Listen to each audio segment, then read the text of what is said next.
Hey my watchers, welcome. Today we are gonna see.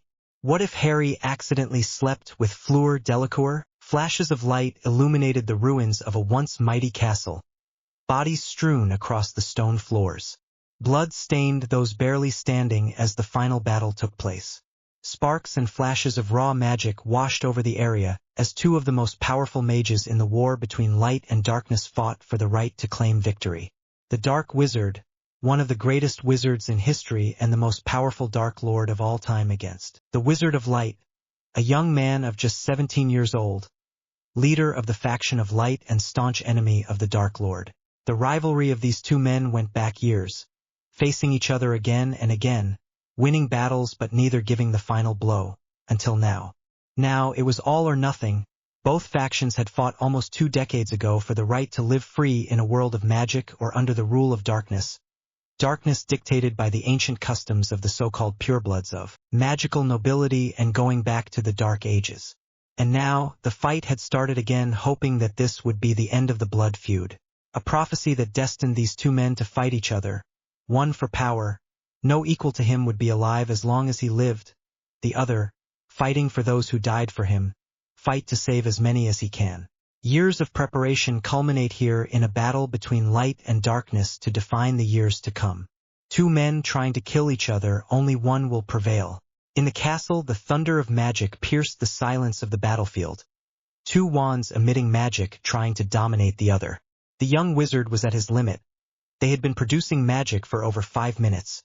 The massive amounts of magic poured out had created a black and white-green dome over the two wizards. The magic in the environment was not prepared for the amount of magic pouring out from the two sources at a great speed. However, the dome prevented the magic from spreading. Instead, it compressed it around the two magicians. Although the young man had weakened considerably, his opponent was no better, even holding his own wand with both hands. The magician of light knew that in a few more seconds he would be defeated by the force of his enemy's magic. This would be an end that could not be allowed. In a demonstration of willpower, the young magician used his last reserves of magic to send one last wave at your opponent, causing a sudden explosion. The explosion produced was so powerful that by brute force alone it managed to nullify the Dark Wizard's curse, connecting right in the chest of its target. The Dark Wizard hesitated only a moment before his enemy's last desperate attack occurred, which cost him the fight and, with that, the war. He was thrown at high speed with a large hole in his chest from the dome, rolling on the ground full of rubble until stopping cold, with one last breath and his mind totally shocked by the turn of events. He could only go blank without even the time to curse the name of his enemy. His body scattered like ashes in the wind, ending his ambition and reign. The dome had not yet disappeared. The flashes of magic began to go out of control while the only occupant fell to the ground exhausted and with nothing to keep him alive in his body. His magic and life energy had been exhausted at the same time, leaving him at death's door. However, the magic in the dome needed an outlet, and at this moment there was an empty container in the center of it. With a powerful sucking sound, the magic spun and swirled inside the young wizard, creating an eye of storm. The magic spun so fast that when almost all the magic was inside the wizard, something unexpected happened. His chosen vessel disappeared as if it had vanished by magic. The young man only saw a flash of black-purple light, a feeling of suffocation with pain in the center of his chest. He immediately knew that something serious had happened, and he didn't know any more. The magicians present to witness the phenomenon did not know whether to celebrate, be terrified, or cry. Light mages mostly, since the dark mages only knew that it was time to flee, so they tried to run. However, they couldn't move from where they were. No one could fight anymore, the battle was already over. No one had to decide what to do or what to express thanks to a dull rumble that was rapidly gaining intensity. No one knew what to do, and the panic did not even register in their minds. The scene of the great battle began to collapse. In fact, the entire reality began to collapse into itself as if it were a simple illusion, until nothing remained. History was being rewritten. Harry Potter woke up abruptly, or at least he had a sensation of awakening. Before reaching reality, it seemed like he was being levitated out of the water.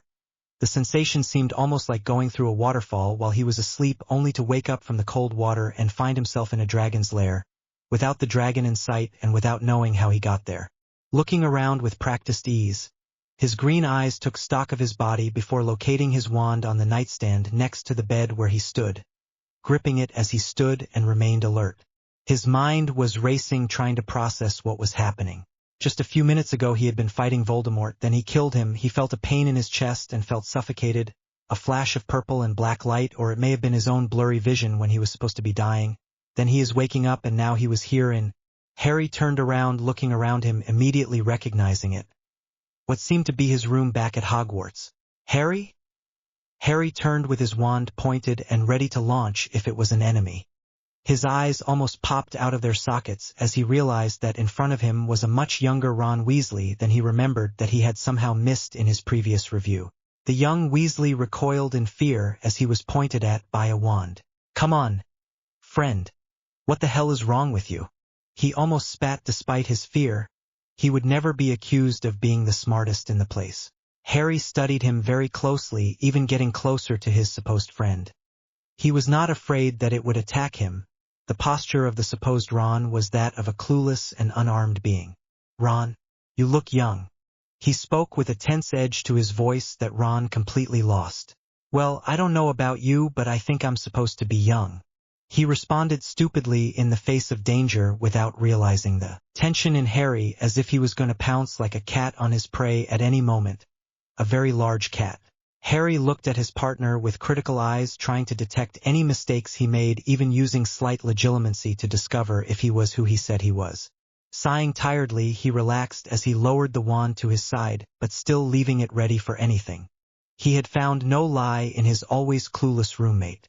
Looking around, he noticed that it was daylight, and he assumed that Ron was the last one to get up. "Yes, I know." Harry spoke as he noticed that his glasses had been on his face since before he woke up. Putting aside that curiosity, he began to gather all the things he could while checking his belongings for any other anomaly without stopping talking. "Today I woke up on the edge. I had terrible nightmares. Do you know what day it is today?" I finished asking by making eye contact. Ron looked at him a little strangely but ignored it, deciding that it wasn't his problem. "Today is Monday, the day the other schools come for the Triwizard Tournament. Don't you remember?" He answered as he gathered his things and began to leave the room without paying attention. It was too early to be making an effort. Harry froze when he heard what moment he was in. He had thought that somehow the young people were them, not that he had somehow gone back in time to the day of the champion selection in his 4th year. Ignoring Ron's call to hurry up and the sound of the door closing leaving him alone, Harry stood up and rummaged through his things trying to find the Marauder's map, finding it in the middle of his Hogwarts a history book, pulling it out and spreading it out hastily, pointing his wand at the map. "I solemnly swear that I am up to no good," he murmured urgently, fixing his gaze on him, trying to find an unmistakable name. And there it was. Barty Crouch J. Not wanting to rush his conclusion, pulled out his wand, and with a quick plenus tempus Harry couldn't believe what the floating yellow numbers were showing him. 1994. I am in the past. I whisper in amazement. After collecting himself from learning that it was possible that he had traveled back in time, towards what seemed to be his 4th year, Harry prepared himself for all eventualities. His wand, his clothes, even enchanting his glasses in case he had to fight. He knew he was being paranoid, but he constantly told himself that it was better to be safe than sorry. Harry went downstairs to meet his friends after making a simple plan for future events. Suddenly Harry stopped in surprise at the base of the stairs, looking at the cheerful chaos that was the Gryffindor common room. A reminder of why he was fighting. Yet seeing them again being so cheerful when just a few minutes ago he had seen many of them dead on the floor filled with the blood of both friends and enemies, overwhelmed him. Walking somewhat shakily among the lions of the House of Bravery, he felt much better and the lost comfort returned. Approaching his 2 friends, trying to act like the 14-year-old Harry they knew and not the 17-year-old who had just returned from the war, Harry greeted them both, noting that despite having great appreciation for Ron, he couldn't evoke the same joy he felt at seeing his best friend. This time she would be a normal teenager, worried about her studies and not her life, he promised himself. "Harry, hurry up. It's time for us to go receive the other schools." Hermione hurried. Harry shook when he heard Hermione's demanding voice. He already missed her, that innocent demand, not the one he had used in the future. A voice that if you didn't obey it you would surely die, shaking himself and returning to reality on the way to her side. However, he almost forgot that great little detail.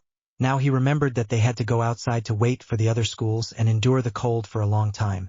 Bad idea, typical of magicians, thinking that all the students would know the warming charm without teaching them. Walking to keep up with them and start walking towards the exit. Harry heard Ron's voice next to him. Yes, friend, the faster we go through this, the faster we are going to eat. Ron encouraged. Hermione grimaced at the redhead's insane obsession with food. Harry looked at him strangely. Do you know that visiting schools won't come faster just because we arrive faster, right? I point out. Sometimes he couldn't understand the young Weasley's logic.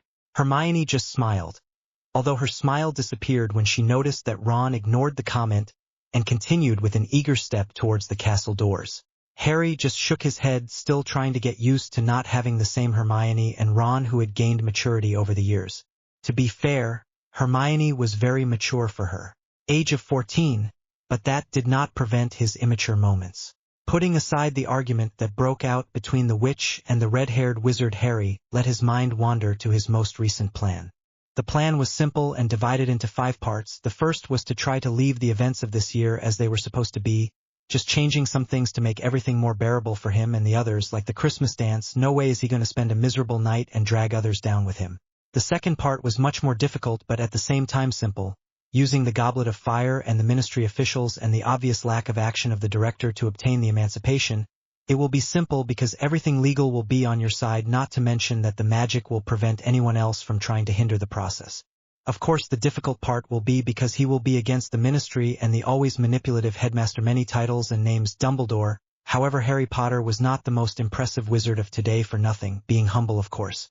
Ignoring his own ego, his mind wandered to the third part of his plan, which was even more difficult, and this time even becoming more fully complicated. The goal was to get out of the castle without anyone noticing, apparate to Diagon Alley, go to Gringotts and get his confirmation of emancipation and remove all his assets from all the vaults he owned, even those left by his imprisoned godfather, and place them in a series of containers that are easy to carry on his own person. Then use the rune books from your own library to create a mass storage rune and place it all on your person, like a very pretty tattoo. Not as easy as the second part, but very necessary for your future plans. And keep the goblins' greedy hands off your belongings if you have to rob the bank again. Now the fourth part is more difficult, although not complicated, but much less easy. Studying wasn't his strong suit, but that's what magic is for, right? I knew it was like cheating, but in order to learn everything I needed to in a period of 8 months, which in itself is too short, I would need extra help. Of course his level of learning was higher than average, but he did not have the eidetic memory to achieve it without help. And the fifth and final part was quite simple: to avoid Voldemort's resurgence at all costs. He had left all of his objectives open to prevent a change in events from derailing his plan. For a guy who just woke up in the past after a fight to the death in the future, he felt very comfortable with what was going on. Maybe it was all because his time travel experience in his 3rd year and the constant strangeness that was his life prepared him for this, or he just went crazy and didn't know any better, not to mention that not having another Harry running around completely avoided the double decision paradox, eliminating all the headache that comes with that shit. When he got out of his mind and paid attention to his surroundings, he realized that they were in the middle of a crowd of impatient students waiting on the cold October morning. Apparently the timeline had already started to change, he thought, when he felt Hermione's arms hug his right arm to warm herself, something he remembered very well he hadn't done in the other timeline. Ignoring the almost hateful look Ron was giving them, Harry looked forward as he pulled his arm out of Hermione's grasp, missing Ron's satisfied look and Hermione's hurt look. However, the two looks became their opposite when Harry put his newly freed arm on Hermione's shoulders, pulling her closer, rubbing her shoulder to warm her up. Harry knew he was playing with fire with that one simple action, but he knew it was better to be on good terms with Hermione than with Ron, who had proven to be an unreliable friend. And if he couldn't handle it, then maybe he would show his true colors. He was done with Ron's nonsense. Harry thought that if Ron wasn't a friend, then he would be an enemy, not because of his decision but because of his own. After being cold and trying to warm herself with Harry's arm, Hermione was almost separated from Harry's body by the heat that seemed to spread from her chest up her neck to her cheeks and giving them a nice pink color. And despite this feeling, she couldn't see Harry as anything more than friends, or so she told herself. Now a little calmer and trying not to give it more importance, she concentrated on what seemed to be the arrival of the competing schools. Harry didn't feel the excitement that seemed to run through all of his classmates. He knew that nothing but FLUER DELACOUR mattered from all the schools to him, being the only one he would meet in the future, and to be honest, he didn't want to deal with a girl as prickly as she was right now. It's true that she had been kinder upon meeting her, but she simply felt that she didn't need any more work for this year. It was better to leave it at that. Maybe if everything goes as before, he'll at least be able to call her a friend in a few years when he marries Bill. Of course, without the whole Voldemort threat. FLUER DELACOUR was not the easiest person to get to know, but she always thought that if they wanted to know her, they had to make an effort. Vain, yes, but it was something that stuck with her. So used to being in the spotlight that she wasn't surprised when all the male students and even the female students, albeit for entirely different reasons, looked at her immediately after she came into view. Of course, being a Vila had its advantages and disadvantages, and one of those disadvantages was her Vila instincts. They demanded perfection, although they couldn't always have everything that way. However, when it comes to attracting attention when you are in a place, it had become a habit. Although it wasn't that important to her, it would bother her if someone ignored her. It had never happened, but it seemed like there was always a first time. There, in the middle of all the sea of black of Hogwarts students, he stood out like a sore thumb. A boy with hair so dark that it stood out compared to the others, green eyes that seemed to be unnaturally striking. His face was pale and handsome. However, that only registered after she noticed that he was the only one who seemed not to pay attention to her, even appearing more bored than anything else. Trying to ignore it as well, FLUER walked with unconscious grace among her companions entering the castle. The cold of Scotland was not something I had expected compared to the warmth of France. Immediately the green-eyed boy left his thoughts to be replaced by the discomfort of being in a place he did not like. She was not as demanding and arrogant as she portrayed herself, but her tastes were very different. The two schools were guided through the halls of Hogwarts to see their host's facilities. This took them all morning until lunchtime. Arriving at the large dining room, which was amazing, something that even FLUER agreed it was impressive. The house division system wasn't a very smart thing, FLUER thought as she took a seat next to her classmates at the Ravenclaw table. Looking around, her eyes fell on the same boy from before, except now she couldn't understand why she was able to find him even with his back to her. Shaking his head, he looked around the table for some French dish, sighing as she noticed that everyone was already in the hands of their companions. Looking again at the nearest table, his eyes, they turned almost automatically to the raven-haired boy, but his blue eyes were drawn more to the plate in front of him. Getting up from the table, everyone's eyes followed her moving form, and for once she felt great discomfort at being watched for the simple action of walking. Approaching behind the boy, he had to back away from almost colliding with him, when he stood up abruptly and turned in his direction. Blue eyes looking into green eyes, both with unearthly shines. Despite herself, she couldn't immediately formulate a word, something surprising for everyone and herself. Coming together after a few seconds, FLUER remembered what she had come for. Resisting the urge to clear her throat, to clear her voice, she spoke. "Excuse me, will you eat that?" He pointed to the French plate in front of him. Harry smiled. There are things he's never noticed before, he thought amusingly as he looked into the innocent eyes in that petulant face. In the end, the year will never be the same as long as he is here. Harry felt a gaze behind him for a brief moment. Harry had been constantly stared at all his life, so he simply continued with what he was doing. Ignoring it, Harry decided it would be best to eat some food and start making preparations for tonight. Grabbing what he could easily eat and drinking some pumpkin juice, he prepared to get up after a quick goodbye to Ron and Hermione, who protested his sudden impatience. His protest was cut off when something else caught his attention. Harry, ignoring them, didn't notice it. When he stood up, the last thing he expected was to see a beautiful face and incredible blue eyes directly in front of his face. He was taller than when he was first 14 thanks to the unknown magic that sent him to the past, he thought absently. He was an inch or two shorter than the girl in front of him. The girl who could now recognize her as FLUER DELACOUR took a step back in surprise.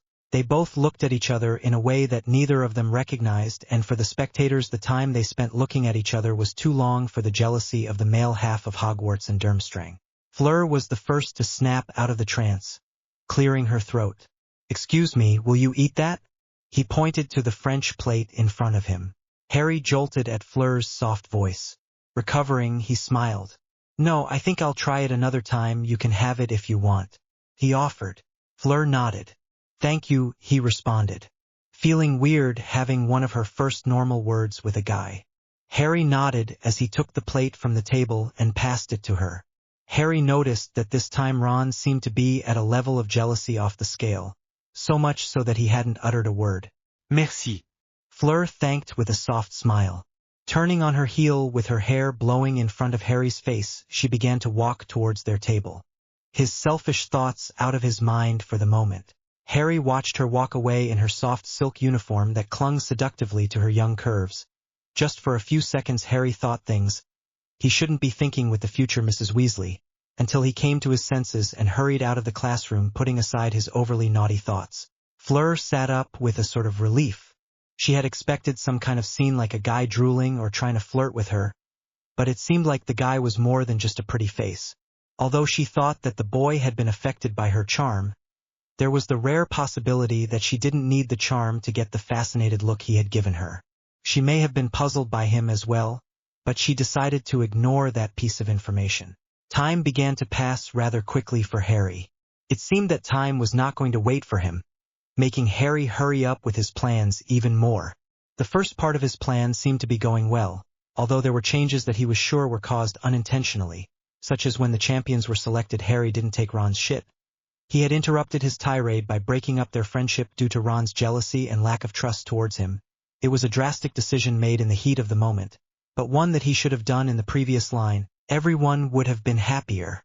Another change would be the constant gratitude he had been giving Hermione for believing him, something that helped his confidence enormously, and a little more goodwill from her. But without a doubt the biggest change was his relationship with Fleur. Yes, despite not getting involved with her directly, nothing prepared him for receiving glances or occasional shocks from her. He knew that this time it could be a coincidence, but apparently she seemed to be able to detect it immediately in her range of vision. After the selection she seemed to detest him, but it didn't stop her from watching him like a hawk. Even he had come to detest her look of superiority that she showed when he was around. Their relationship seemed to be one of long-distance animosity. Neither would approach the other. Harry didn't see the point. When she married Bill he would actually meet her and find out why she hated him so much, or maybe after the second task she would apologize for whatever had stung her. Harry in the end never saw the need to reach out just yet. Meanwhile Fleur couldn't understand why it bothered her so much that the only boy who had caught her attention since arriving at Hogwarts was just another attention seeker. It bothered her that he seemed to be fine with everything that was going on, and yes, she maybe was exaggerating, but she had gotten an idea about the green-eyed boy.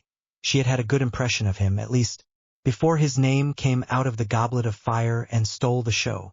Attention from the others of the true champions.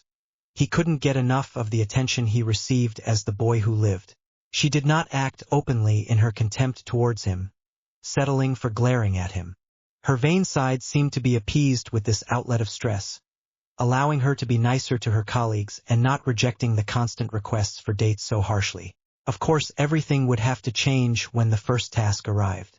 You can say that facing a dragon is like facing death, so after the task, the look of confidence and the way he was able to dance around a Hungarian horntail on a broom and come out as fresh as when he came in, he showed Fleur that maybe it wasn't arrogance that she had been seeing in him. She now knew that he wasn't just the boy who lived, and with that came the realization that he had some confidence in his own abilities. What she, despite being able to pass the first task with her green whales, did not feel. Now with a dance around the corner, her mind was racing to decide who she would go with, since it was an obligation for the champions to open the dance with their partners. The Bowsbatten boys were off the list. She knew them too well to even consider them, so the only thing left was the other schools where she is not doing so well. His nervousness did not show as he declined the last of his many invitations, his nerves stemming from the fact that there was no one who would be a courteous partner, and knowing that the only courteous partner he could think of would not ask him to the dance because of his previous show of contempt towards him. It was frustrating because it was right in front of her that he asked Marcella, one of his classmates, to go with him to the dance, and of course she very happily accepted. I wanted to burn him to ashes for his lack of attention and total insensitivity. Resigning, Fleur let the Asian girl introduce her to her fellow Ravenclaw, who was apparently called Roger Davies. Seeing a boy with glassy eyes in front of her, Fleur sighed in frustration. He would make Potter pay somehow. Harry knew that his current fourth year was very different from his first. He had discovered that he did not need to let the officials and his magical guardian know that they had been present at a session of emancipation of a minor on the day of the selection of the champions, thanks to which they themselves accepted the fact of their competition in the tournament. A tournament for adults. Harry almost wanted to laugh in their faces. Now, with all his belongings and gold on his person while he spent his time studying and gaining more friends, more for Hermione's benefit than for him since she deserved more friends, he didn't mind having only one friend. Of course his Christmas dance partner Marcella was still a nice person, but apparently after a too risque kiss she didn't seem to have any intention of staying in touch romantically, and well, she didn't want a relationship now. Luckily, she kissed him just to let him know she had a great night. It was for the best. After all, he wouldn't know how to balance running against time and a girl he knew nothing about, not to mention that he couldn't tell her what was coming and try to get her to let him put his plans into practice. Time was of the essence, and Marcella was a good girl to neglect her so much. Strange things were also their daily bread. Fleur seemed to hate him more than ever, despite noticing that she was a kind person with her classmates and indifferent towards boys. He seemed to hate him, and he was sure that he had done nothing to provoke her. At least he hoped. The second test came and went exactly as in the previous line, well, almost exactly. Fleur had been attacked again, only this time he had cast a few spells on her attackers, giving her the opportunity to continue a little longer, until a larger group came to attack her. Harry didn't know it, but apparently it was some kind of personal grudge. He had helped her as a good guy and told her to get out of the lake while he went and recovered his sister and her hostage. Of course, he wouldn't be his Fleur without her contradicting him. Outraged, she had ignored him, but not before glaring at him with her gaze created especially for him. However, Harry Potter was just as stubborn as her. So it wasn't surprising that a half-hour later Fleur admitted that they would never get to the hostages. Her for being constantly attacked by Grindylows and Harry for staying with her no matter what. With that, Fleur returned to the surface with Harry going to rescue the two hostages, having much less trouble rescuing them. Years of survival had to have gone somewhere, right? Rescuing his hostage, who turned out to be Marcella and not Ron. Thanks for the small favors.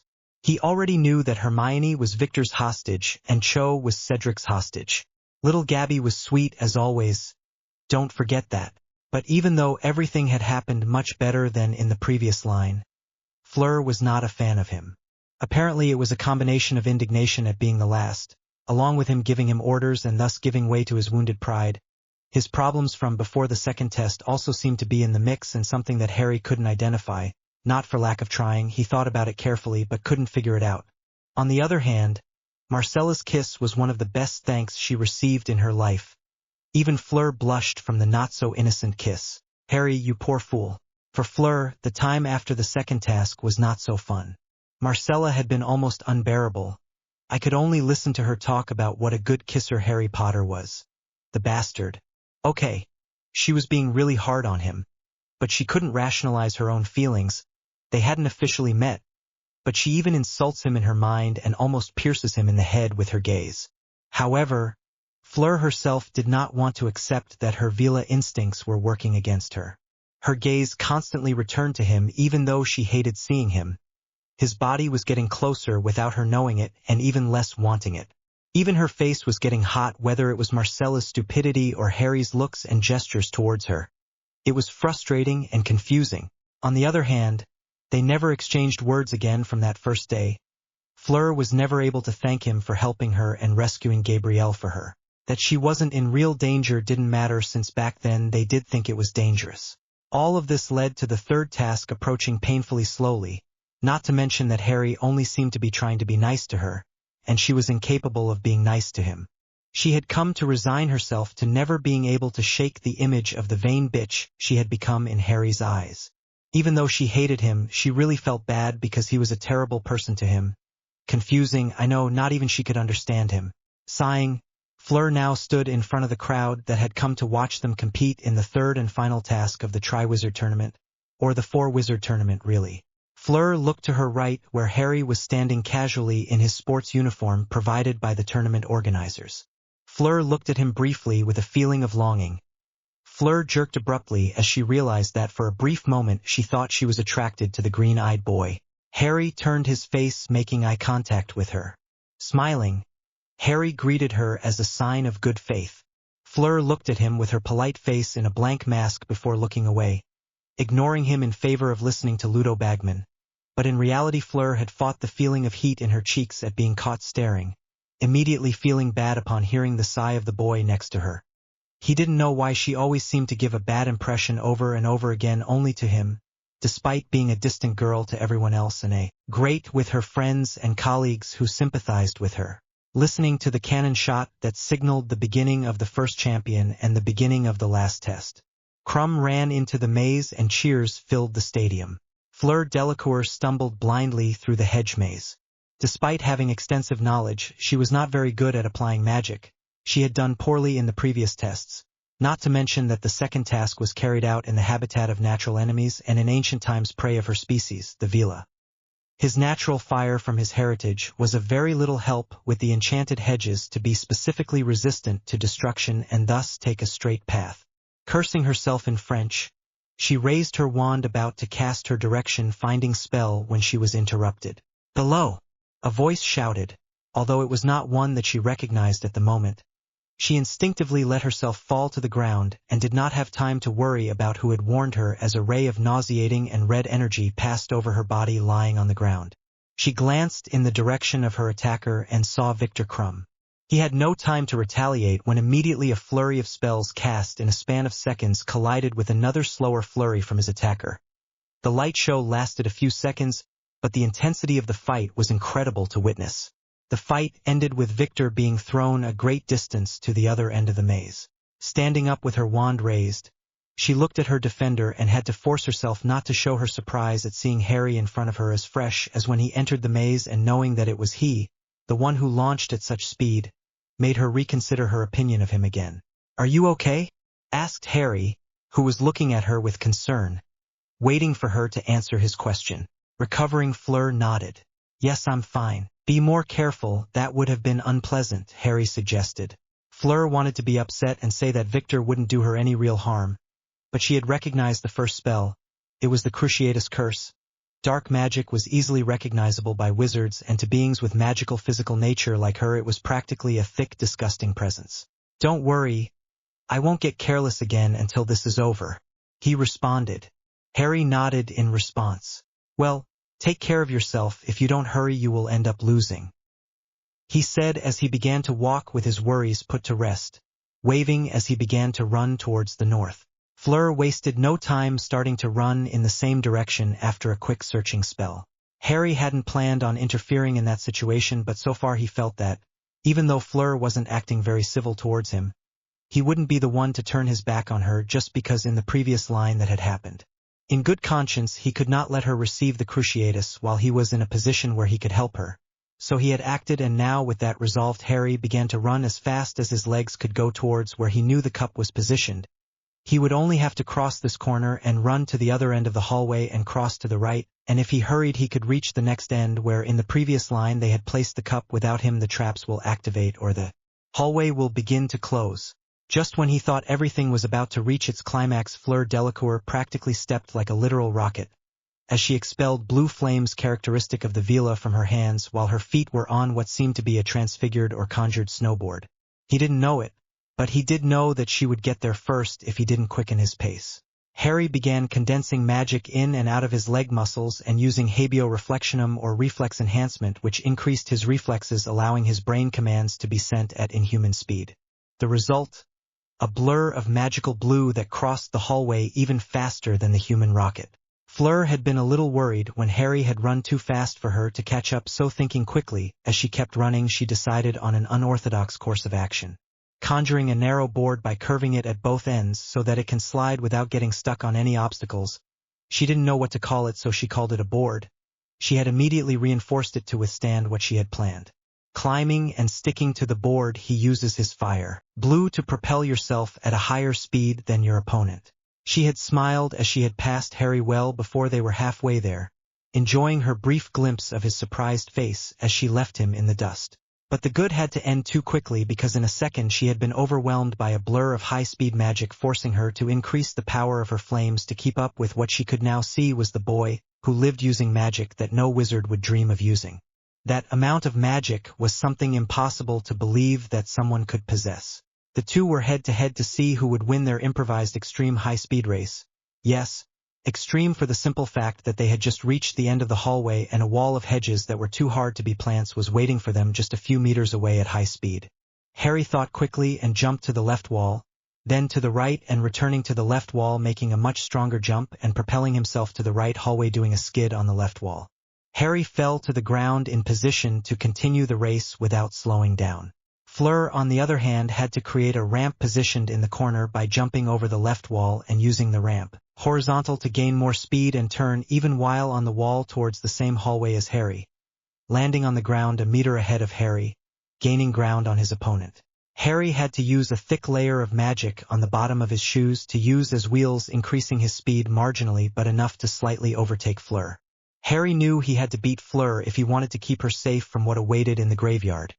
With that motivation, Harry jumped, with the magic leaving a shock wave in his previous position, throwing FLUER off balance. Harry landed a few meters from the cup, running without slowing down, knowing that FLUER was right behind him. This time Cedric had no chance of reaching the cup before him because of his and FLEUR's mad dash.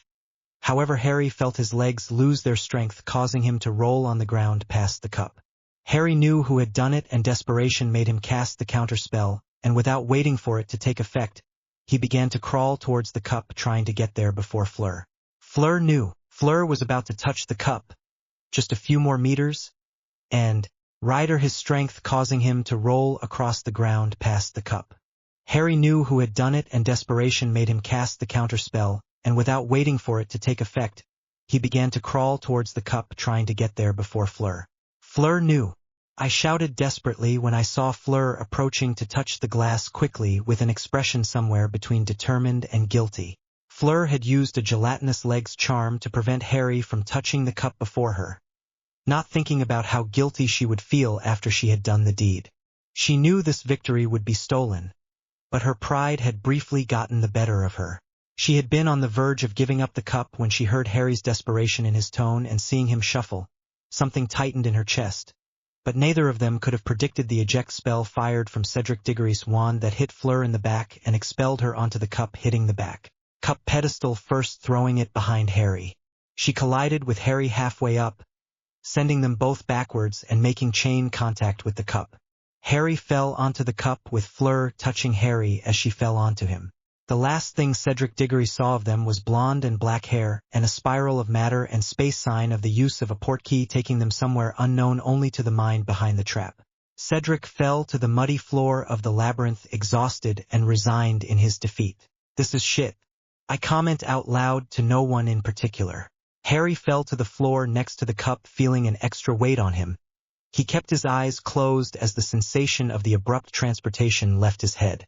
Feeling that extra weight, complain cutely, Harry remembered what just happened. "Kill her," a voice hissed in the distance.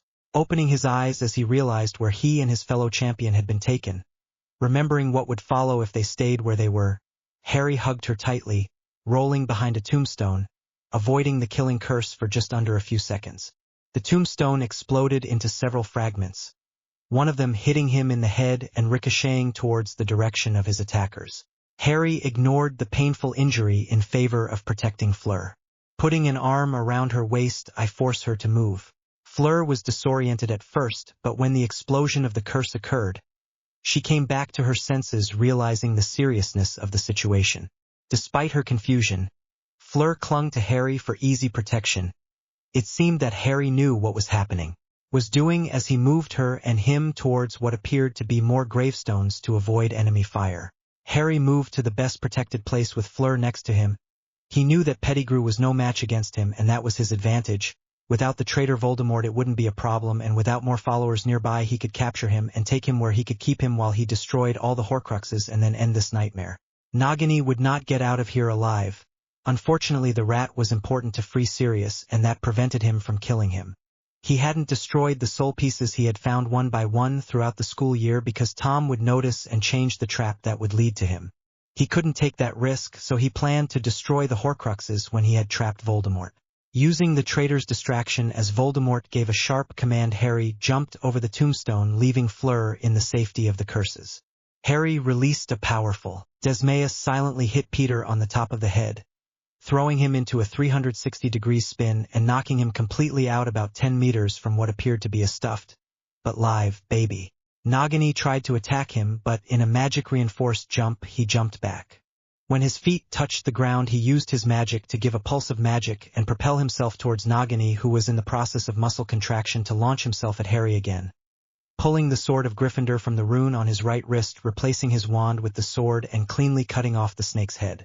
The dark, sickening smoke of Voldemort's soul seeped from the animal's corpse with a terrible blood-curdling scream, disappearing into thin air forever. Harry switched back to his wand, putting away the sword, staring at the form of baby Voldemort with disgust. FLUER emerged from behind the tombstone after witnessing Harry Potter in action.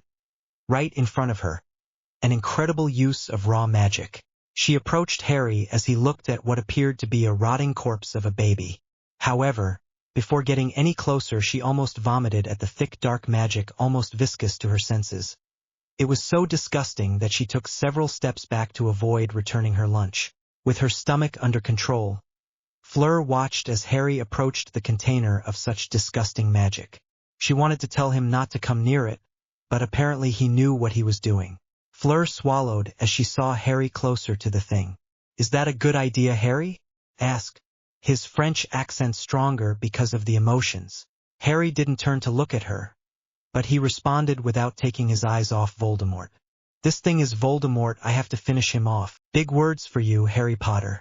I will make you suffer without mercy. It will not be the quick death that your parents had." Voldemort hissed with a trace of frustration at his ruined plans, without fear of dying. He was immortal. FLUER recoiled further at the voice, which made her shudder in disgust. That voice was from the most powerful dark wizard of all time. Harry charged his wand and directed it at the homunculus. "I will destroy you, Tom. I won't let you hurt anyone else from now on." Disma. Harry was thrown away from Voldemort, crashing into a tombstone. Harry managed to fall on his back and not crush his skull on the concrete. FLUER jumped behind a tombstone as the flash of a spell appeared in the darkness. Frightened, I look around the tombstone. I see a recognizable figure, the Hogwarts defense professor. FLUER noticed that Harry was barely getting up and was in danger against the new wizard present. "Kill the girl and get the boy. Take his hands off as a precaution, Barty." Voldemort drawled, as if he had already won with the arrival of his currently most skilled servant. FLUER fired a redoubt aimed at the newcomer, who was apparently called Barty. Crouch dodged the spell by launching a bombardment in response. FLUER had to jump away from the tombstone to avoid the debris and the force of the explosion. Barty was about to lunge at her again when Harry stood up, his face bleeding but functional.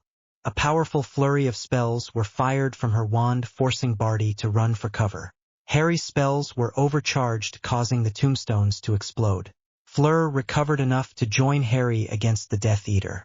Voldemort had watched the exchange, and so far things were not looking good. He had feared that something would go wrong in his resurrection, and this was more than he had anticipated. Apparently Harry Potter was very competent in a magical fight, which means that things were not looking good for him. He knew that if they caught him, things would be over for him. At first he thought that Potter would simply kill him. That way he could come back thanks to his Horcruxes. However, if he didn't die, they could discover a way to lock him up, and apparently Potter was for casting a non-lethal spell. Potter wanted him alive. Couldn't allow that. Voldemort began accumulating magic within his imperfect homunculus body to turn it into a dimension catalyst. He had prepared a contingency plan if in any given case his Horcruxes failed him. He had placed large runic circles during his travels around the world on every ley line he could find. The entire system would use environmental magic so that he and all his marked Death Eaters would be sent to a place where wizards didn't exist, where there was no active magic.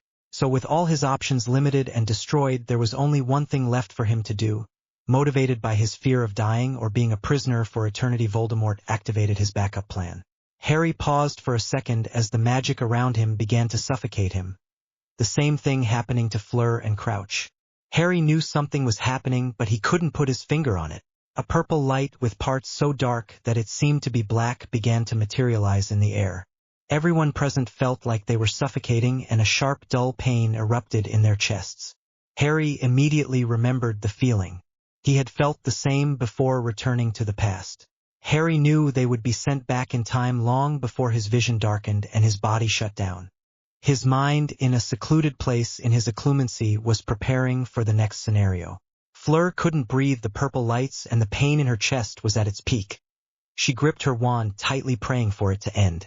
Suddenly his vision darkened and his consciousness faded. Voldemort released his grip on the magic in his body that he was using as the key to a dimensional door.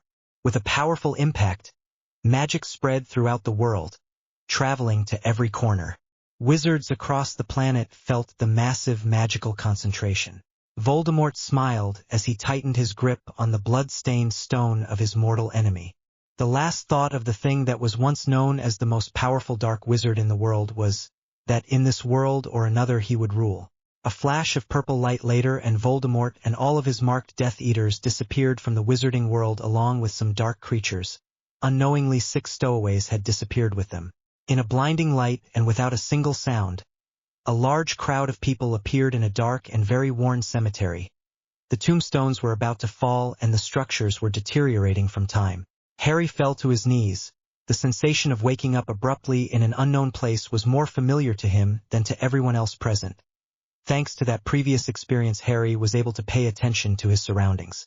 From what I could see, I was in the same cemetery, but the headstones were not the same, the names were different, and the destroyed headstones were no longer anywhere. After getting his bearings, Harry was able to notice that there were a large number of people in the place, and as he concentrated more, he was able to notice Lucius Malfoy in the crowd. An alarm bell went off in his head as he noticed the robes of the now identified wizards. These were purebloods, he deduced in panic. Their luck, they were unconscious. Rising with great effort from the ground, Harry staggered, almost returning to its previous position. Harry steadied himself and looked at his. He looked around with more concentration than before, noticing what seemed to be a crowd of approximately hundreds of mages, and he knew that wasn't good for him. Looking to the ground next to him for his holly wand, he notices the unconscious form of his companion, or more specifically Fleur. He immediately panicked when he remembered the current problem. He was surrounded by enemies and only 2 of them. They were practically alone, waiting for their death if they stayed.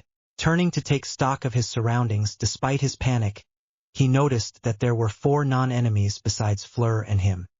He was able to recognize Dobby and Hedwig along with an unknown owl and house elf. Besides him, no one was conscious. Yet, he noticed the homunculus that was Voldemort also unconscious, and a pile of trinkets next to him. Recognizing them as Horcruxes, Harry felt his chest tighten at what it meant. He hastily picked up his and Fleur's wand, tucking it into his belt while he used his own to cast a fiendfire to destroy Voldemort's soul anchors. However, his wand became so hot that he had to drop it with a pained cry. Surprised, Harry looked from his hand to his wand. Knowing that this was not good, Harry picked it up and with great effort on his wand cast a tracking spell in Parseltongue to be able to track the Horcruxes. Voldemort would not know it was there. Trusting that his enemy would not know anything, he was that arrogant. The wand got hot, but not as hot as when trying to use fiendfire. Running to Dobby's side, he shook him, trying to wake him up. "Dobby, come on, wake up, friend. I need your help." Harry spoke in a whisper, not wanting to wake up the wrong person. "Come on," he whispered again. Harry sighed in relief as he noticed the little elf begin to emerge from unconsciousness. "Mr. Harry Potter, Master Sir? What is Dobby doing here?" "Don't worry about that right now, Dobby. I'll explain later. For now, I need you to take Fleur, Hedwig, the owl, and the other elf with you 2 kilometers from here. Understand?" Harry spoke urgently without raising his voice, looking around for anyone who woke up. "But sir, what about you?" he said scandalously. "Shh, Dobby lowers his voice. I try to call him out. "Look, I know that Fleur and the others are more than your limit, and it is possible that you will be weak when you reach your destination. Go east from here, and when you arrive, I want you to do everything possible to hide from everyone except me. If that is not possible, I want you to hide in the safest way possible, and after a day come out to find me. Now go, now!" Harry ordered sternly. Looking at the elf trying to protest, Harry held his gaze gravely. Dobby didn't resist too much. He wasn't a rival, so he resigned himself even though he was against this, but obediently he grabbed FLUER and the others and disappeared with a somewhat loud pop. Harry sighed in relief as he stood up and was about to run when a spell that he assumed was a redoubt tried to remove his left leg. Harry had jumped and with just a glance at whoever had sent the spell, Harry ran across the tombstones. Being in safety, Harry threw his own redoubt at his attacker who was trying to get up. With a shower of blood, the dark wizard was sent back lifeless and headless. Harry had seen worse, but he felt the shock he always felt when taking a life. Turning to run just in time as a barrage of light aces traveled to their hiding place, exploding in a shower of dust and rocks from the destroyed tombstones. Harry didn't look back, he just ran west. He knew he had to throw them off first before meeting the others. Hurriedly running past the tombstones, Harry moved without hearing them chase him. Remembering how it felt this time, waking up in this place meant that they were going to be out of commission for a few minutes before being able to track him down. Thanking him for that, Harry hurried out of the cemetery, jumping over the metal fence of the cemetery, and ran through the deserted streets until he reached the beginning of a small town. Running non-stop despite his fatigue through the town, he ran and ran without stopping until he was sure he had enough of a lead. Harry stopped halfway on the road that about 20 minutes ago had been the streets of the small town. Now on the sides there were only electricity distribution poles and forests on both sides of the road, even though he could see that it was not as big as the forests he knew. Making a quick decision, I cast an essence replication spell that only lasts 3 to 4 hours and impregnated it into a fallen tree trunk. Using a spell that all Hogwarts students used to send letters in the form of a plane, Harry sent the truck flying all over the road to create a false trail for a few hours while he searched for Dobby and the others.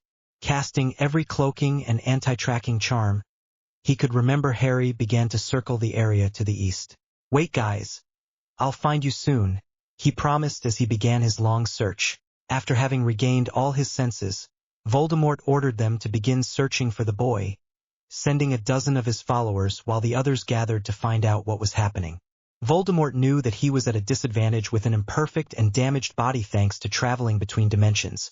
So he ordered his Death Eaters to find a safe place to perform the ritual that will revive him with a perfect and more powerful body.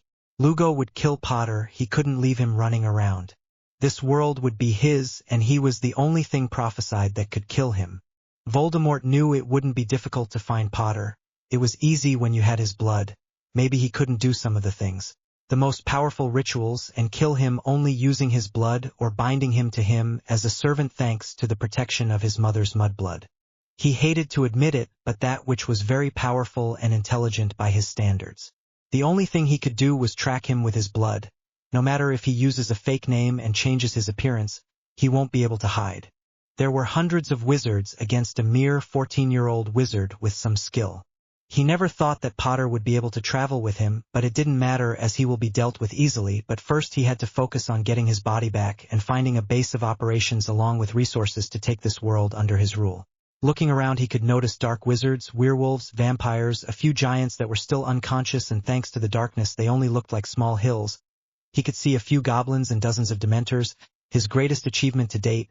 There were other races, but he didn't give them importance. There were hundreds in his army. This world will soon fall at your feet. FLUER groaned in pain as she woke up, her eyes heavy with exhaustion.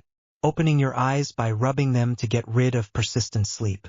Looking around after knowing that she was fully awake, FLUER looked at what appeared to be a building with deteriorated and dirty walls with large hastily made letters in strange shapes. It looked like a garbage dump and stank of urine. Wrinkling my nose in disgust, I try to figure out how I got here. Her eyes fell on an elf familiar beside her. Panting, FLUER moved towards her elf familiar Tissy.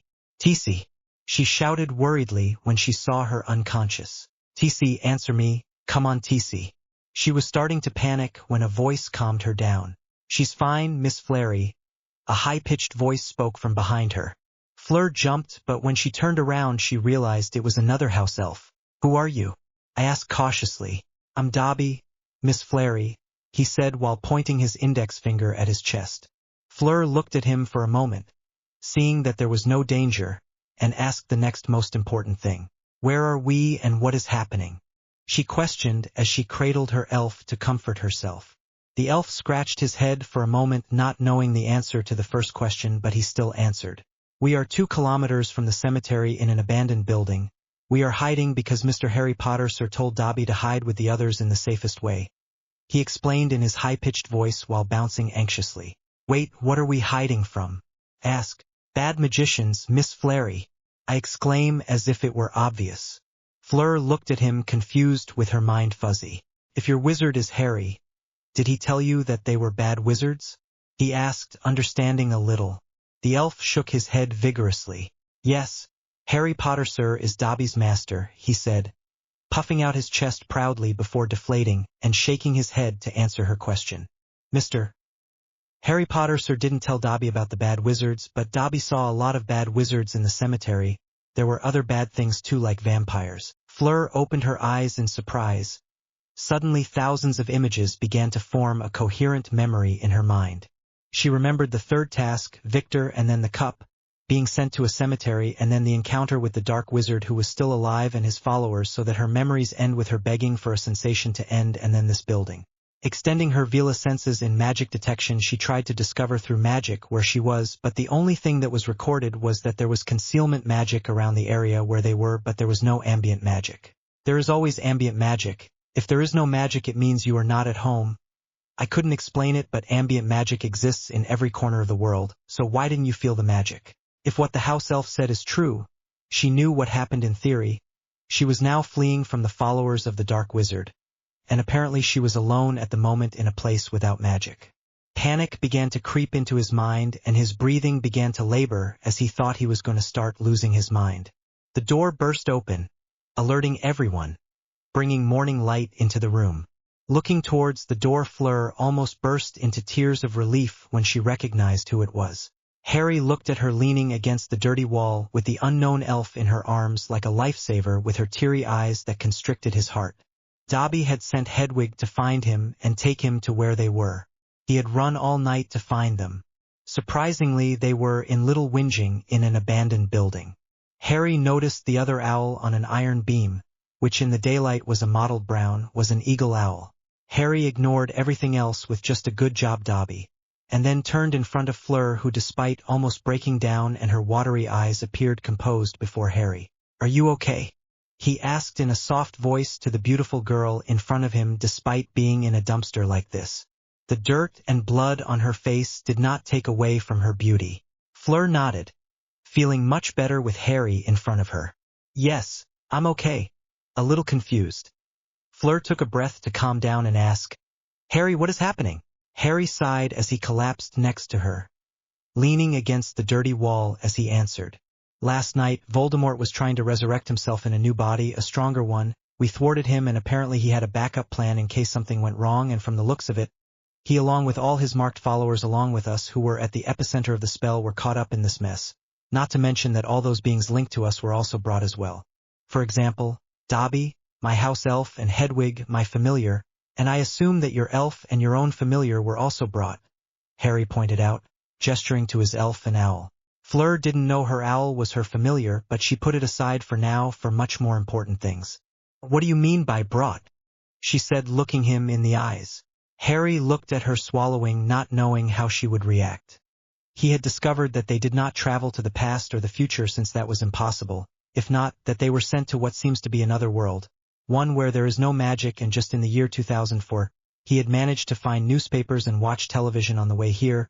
This place, despite not knowing much about the non-magical world of his previous world, this world with the naked eye, you could tell the difference. It was 8 years after his last year at Hogwarts, so the technology shouldn't be surprising, but he remembered very well that in his world there was no Hulk. Sighing again and looking into her eyes, he responded, We are not in the world where we were born. I mean that we travel to a world where the current date is the year 2004 and there is no environmental magic, meaning there are no magical zones in this place. There is no magical world, Fleur. Harry watched as Fleur's eyes widened before she closed her eyes and tears began to run down her unblemished cheeks. My family, Gabrielle, everyone, they're not here, he said quietly. Harry looked at her. He knew that being a semi-human, she would know better than anyone what it meant that there was no magic in this world.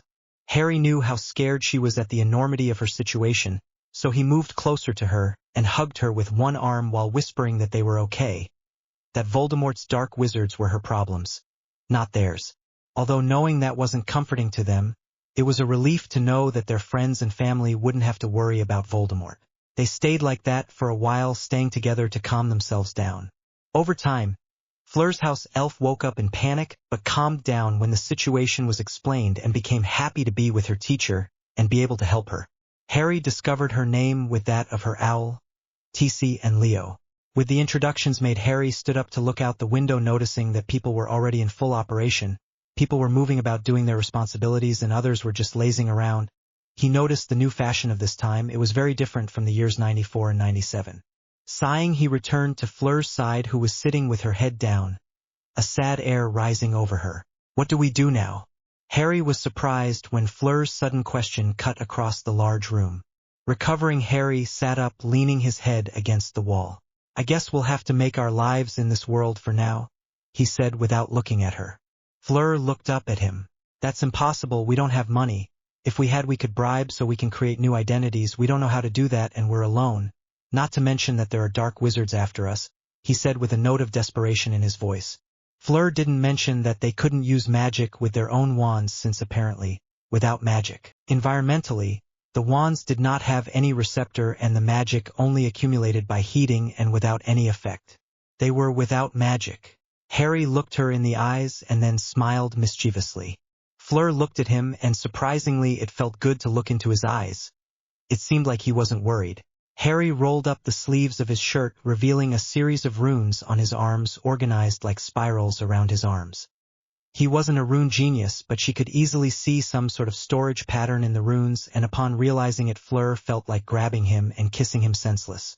They were storage runes, which she would assume from the look on his face and their previous conversation. Money still won't be a problem. Harry was not one to abuse his powers, but being in a world where the most complicated magic is very difficult to preform, they had to use spells more efficiently to achieve their goals. With a 3-second dose of the torture curse, he had secured the full cooperation of a human trafficker to create a false identity for them. Using these documents, they could begin to accumulate the knowledge and resources they would need to live in this world. Fleur, on the other hand, was immensely grateful that she didn't have to live in some random abandoned building or some motel that reeked of intimate like they had been doing for the week after they came into this world. Fleur is a Vila, and as a Vila she is very sensitive to emotions as well as everything that has to do with the intimateality of living beings, but still as a virgin girl of 17 and with such a level high for even the consideration of suitors, being in a place like that was like the worst nightmare a Vila could have. Easy girls or completely depraved guys, or worse, totally useless girls without a backbone who let themselves be bossed around by their partners to have intimate. For a Vila, finding a partner and having intimacy was something that defined the Vila, something they would kill to keep or take care of. There had to be love, the ultimate pleasure for the Vila. If there wasn't, it was like a cheap imitation of the true reality. And despite all that, she didn't complain, at least not in front of Harry. That didn't stop Harry from noticing her annoyance and discomfort with the situation. But the point was that she tried not to make the problems of staying more difficult for Harry. Harry had struggled all week and even didn't sleep, and if he slept it would be for at least 2 hours. He constantly explained to her what he was doing, but her lack of knowledge regarding Muggle society left her feeling completely useless. Even more so now that her wand couldn't cast Illumos without heating up, leaving her alone with offensive magic from her Vila heritage. 5 days of constantly worrying about a place to stay and Harry gathering their documents so that they wouldn't be in trouble with the authorities of this world had not for a moment lessened the worry of the threat of Voldemort that was hanging over their heads. Harry had assured him that Voldemort would not attack, while they made sure to hide very well. With the help of the 2 house elves and the forced magic of the 2 of them as wizards of good caliber gave them the ability to hide for at least a period of a month. That is, if Voldemort searches for them with everything he has. If they are lucky, they may have more time than estimated. However, they would have to find a way to protect themselves in some way. Using false names and changing their appearance is totally useless, since a positioning spell would be enough for them to be able to find them. In this world there was no Ministry of Magic to regulate the ranges and legality of spells, so several spells will not be prevented by magical laws implemented in their previous world. It will be easy to find them. Harry was working on an idea for it, but at the moment Harry had put all his effort into finding a place they would stay and finding resources. The days couldn't be longer than now. Harry was at his breaking point of almost everything he had to do, and Fleur was at the opposite extreme. She was at his breaking point but of doing nothing. 3 months later, Harry and Fleur were in a small cafe. The atmosphere was comfortable and pleasant. After that week of crisis for both of them, Harry was able to get all the papers he could think of, erase the memory of everyone who knew about such a thing and have the dealer arrested immediately. It was easy when he was so cooperative. After getting the documents, Harry had gone to sell several centuries-old non-magical trinkets that were in his coffers to raise some funds. At the moment they could not use gold since it cannot be melted, but they were already working to remove that blockage. Meanwhile, they used the money to get a small 2-story house. It was small, it had a kitchen, 2 bathrooms, 1 upstairs and 1 downstairs, a dining room, the living room and 3 bedrooms. It was perfect for a small family. At least that's what Fleur thought to herself. It was perfect. Harry had been adamant that they would study to the point of mastery mental arts, runes, wandless magic, and dark magic. When she heard dark magic, Fleur had risen up on the warpath. She had said things to her that had hurt her. They didn't speak for 3 days until Fleur came, slapped him, and demanded he explain. She knew he deserved the benefit of the doubt. He showed her. Dark magic was, in one way of speaking, it was magic that caused irreparable damage, while the other definition was black magic. Black magic was very different from dark magic. It was magic that could not be used if you were good at intentions. Black magic was disgusting. Dark magic was like any other magic, but much more deadly. As the only magicians, the responsibility of fighting the dark magicians that had come to this world would fall on their shoulders, and for that they needed to be willing to hurt. They needed lethal magic to fight this war. She had to accept that. They couldn't win by acting like children, knowing that the enemy wizards were psychopaths. After that discussion, Harry informed him of all his study options in addition to the mandatory ones. Fleur became quite interested in fashion, so to Harry's utter annoyance, that's what she wanted to study. Harry was forced to accept it as long as she accepted her compulsory subjects. After that, Harry informed him that he would study sciences of all kinds, technology, biology, computer science, physics, martial arts, of everything he could, and weapons. When Fleur asked him why, Harry simply said that this time he was going to be prepared. He didn't understand, but he let it go since she was also interested in certain areas of science. She would also study a doctorate, which she didn't know yet, might be medicine. She will know when she finishes the other subjects. Harry and Fleur had been doing that for these past few months. Away from the world. Locked in the house, protected by many forms of protection and concealment. With the help of Harry's memorization and reflex spell, learning was going by leaps and bounds, far greater than any genius that could exist in this world. This was due to the power of his magic in this world.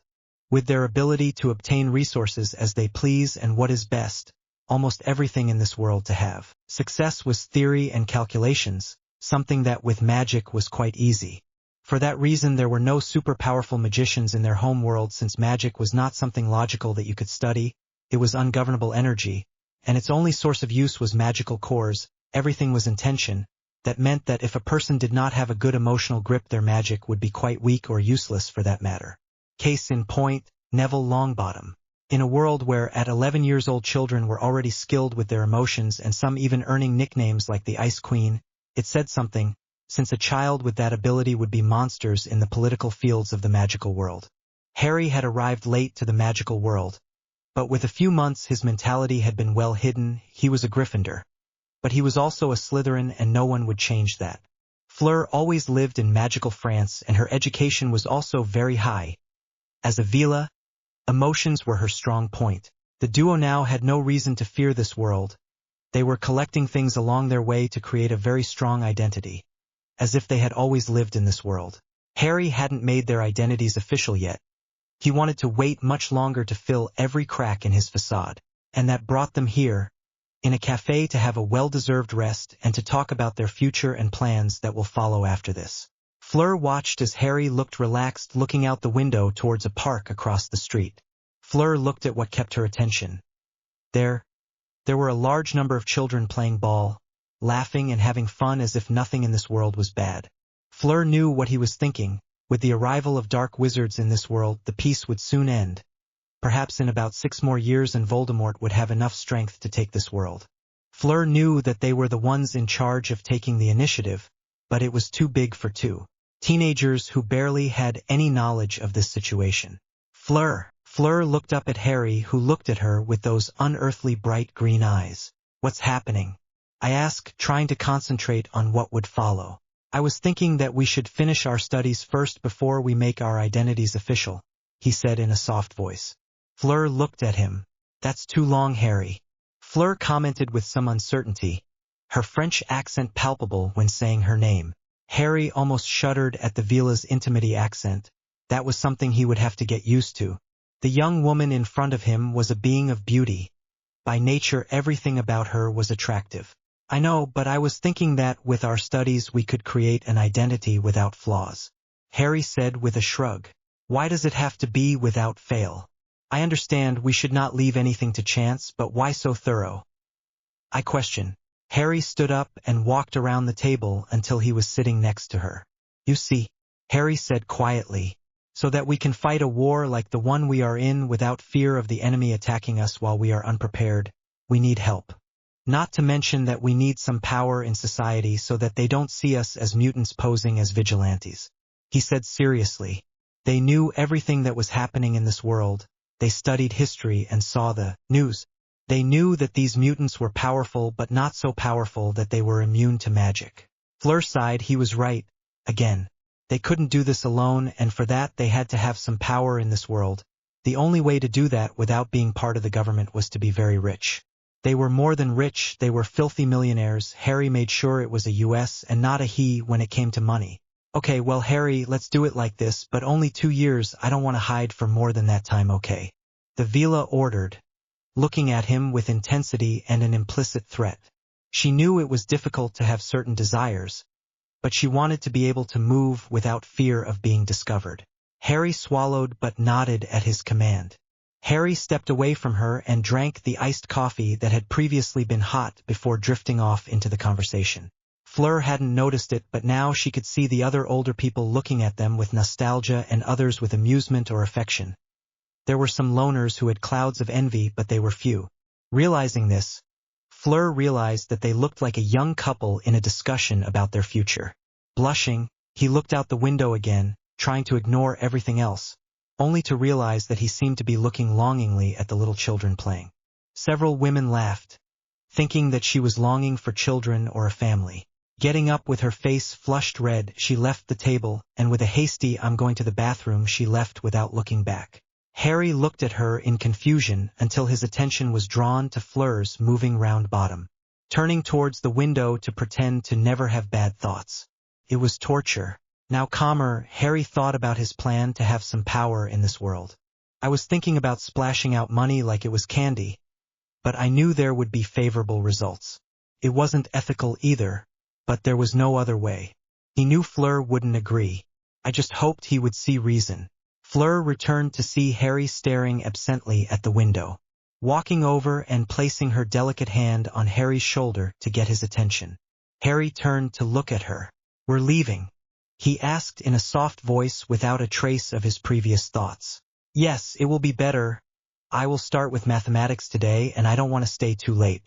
Harry nodded as he stood up, paid the bill, and they walked out into the morning light.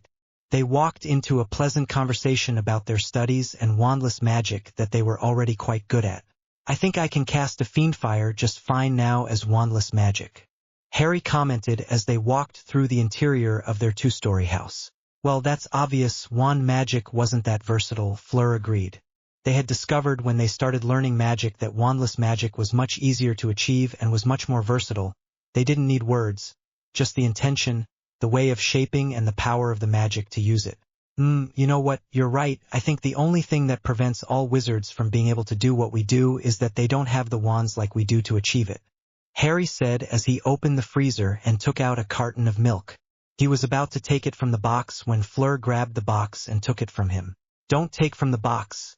It's the 100th time I've told you, Fleur scolded. Harry grimaced at that. And if you know that it is not so easy to create a system of runes that can allow the output of magic from our wands, it cost us a full month with the 2 of us working constantly, he responded, placing 2 glasses on the table and pouring the milk into them, giving one to Harry, who reluctantly took it and began to drink. Fleur went for hers and put the box away. They had created a rune system to be able to use their wands again and used the memorization and reflection spell to be able to study with a higher learning rate and speed. With this, he gave them the ability to know how magic moved within their bodies so they could perform it later without needing their wands. Harry finished his milk and started walking towards the room they had turned into a learning area. I know, but I would still like to think that we are not as incredible as we are, he said with a smile as he went up the stairs. Fleur just shook her head in exasperation. Harry had started to be more relaxed with her, unlike when they were in her world. She remembered that, despite being kind, he was quite distant and in some ways quite indifferent towards her and everyone else except for a girl with thick hair who always seemed to be reading. Oh, and Marcella, that girl, I almost forgot. She hated him for putting her through that at the Yule Ball. I swear to discover a way to carry out his revenge.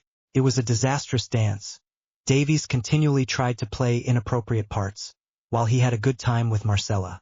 With her resolve, Fleur headed to the study room to continue learning. Harry had begun to create the definitive identity for Fleur and himself.